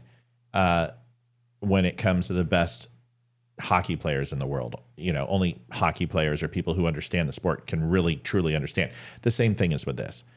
I am an audiophile. Olivia will tell you, I will sit and listen to music for hours in the headphones and just listen to every note and break it apart. He is incredible. Top 10, the best I've ever heard.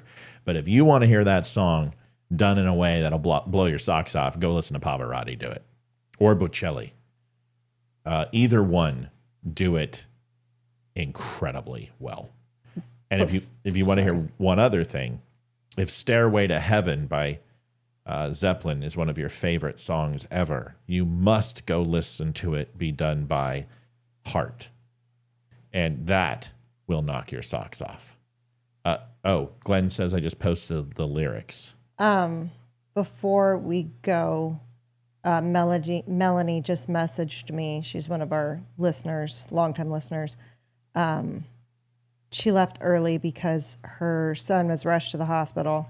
He left rehab early, and he took straight fentanyl tonight. So he is on life support right now. So she doesn't know how long she's going to be away from the show, which is totally cool. But she's asking for prayers for her son because as of right now, they gave him 5 shots and brought him back, but he's on life support. And then her aunt just passed, and she's been arranging her aunt's funeral all day. That's on Monday. So Melanie's having a tough time right now. So Melanie, I am so incredibly sorry. So I don't know. Maybe we can just send her messages because she's not on right now. So. Yeah, we'll just obviously we'll say our prayers and take a moment, and like we did last night, and we'll just take a second.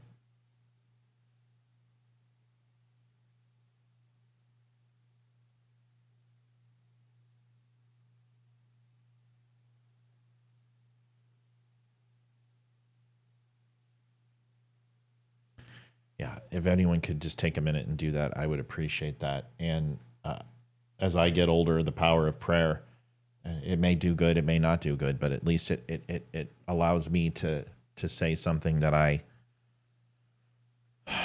can reach out. It's the best you can do. It's you want to be able to do more. Yeah. I'm gonna do something that I shouldn't do. Why didn't you read the sign? I got to do it. I got to play this.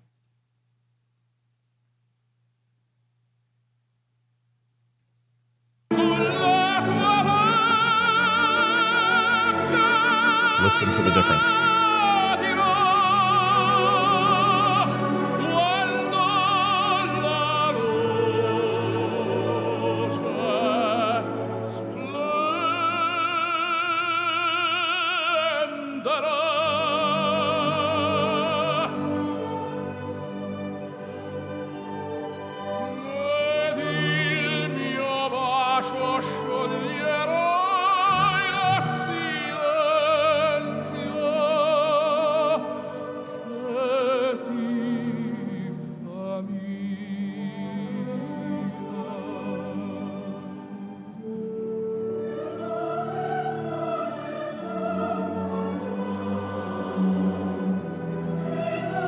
know, that had to be amazing to watch live. Yeah, unbelievable.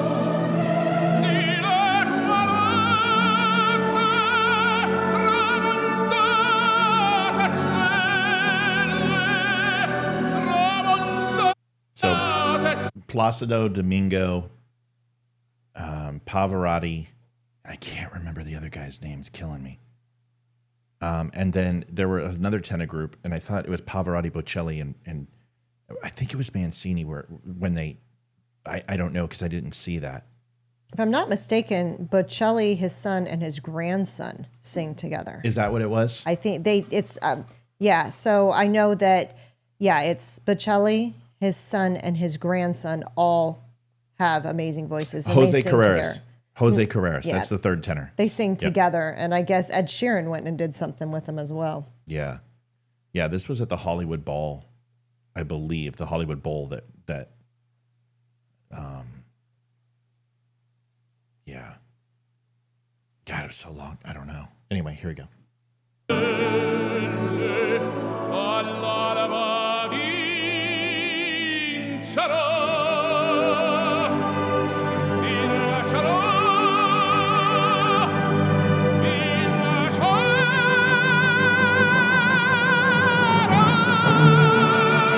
There's nobody better.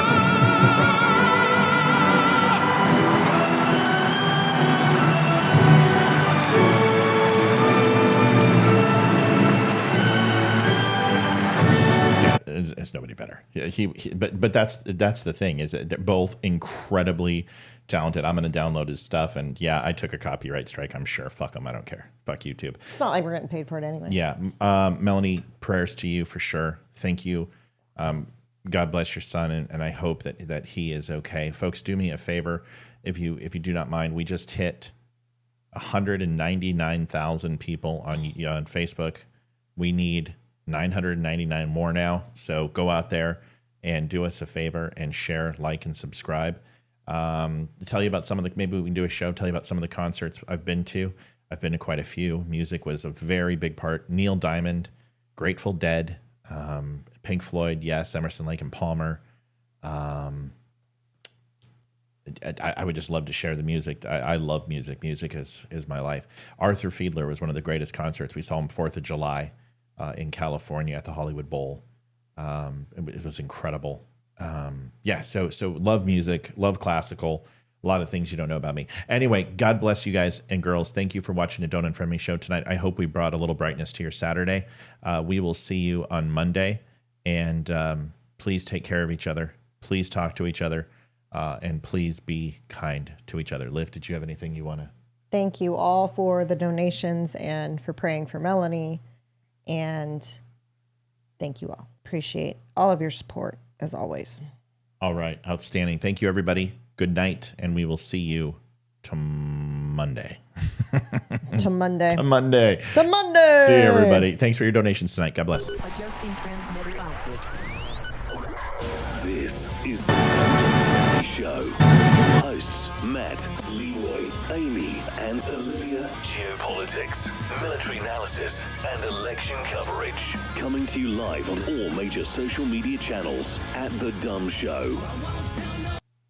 Actually, the reason I was troubled, let me see if I can do this. It wasn't at the Hollywood Bowl. It was at Dodger Stadium. That's where it was. And I was struggling to remember. Hollywood Bowl was Arthur Fiedler. And then we saw Neil Diamond at Irvine Meadows, or the Forum. But the Three Tenors was in Dodger Stadium, and it was I think it was July, like of '93. It was right before I went into the military. Like right before I went in the military. Yeah, it was right before. So you guys look it up. I'll look it up too because it's hard to remember. But yeah, I think it was Dodger Stadium. I don't think it was Hollywood Bowl. Hollywood Bowl most assuredly was Arthur Fiedler. And I was really young. And then I was pretty young for Neil Diamond too. But I wasn't that young for the Three Tenors. Yeah. So that had to be 93 or 94, July of some, oh shit, let's just look it up.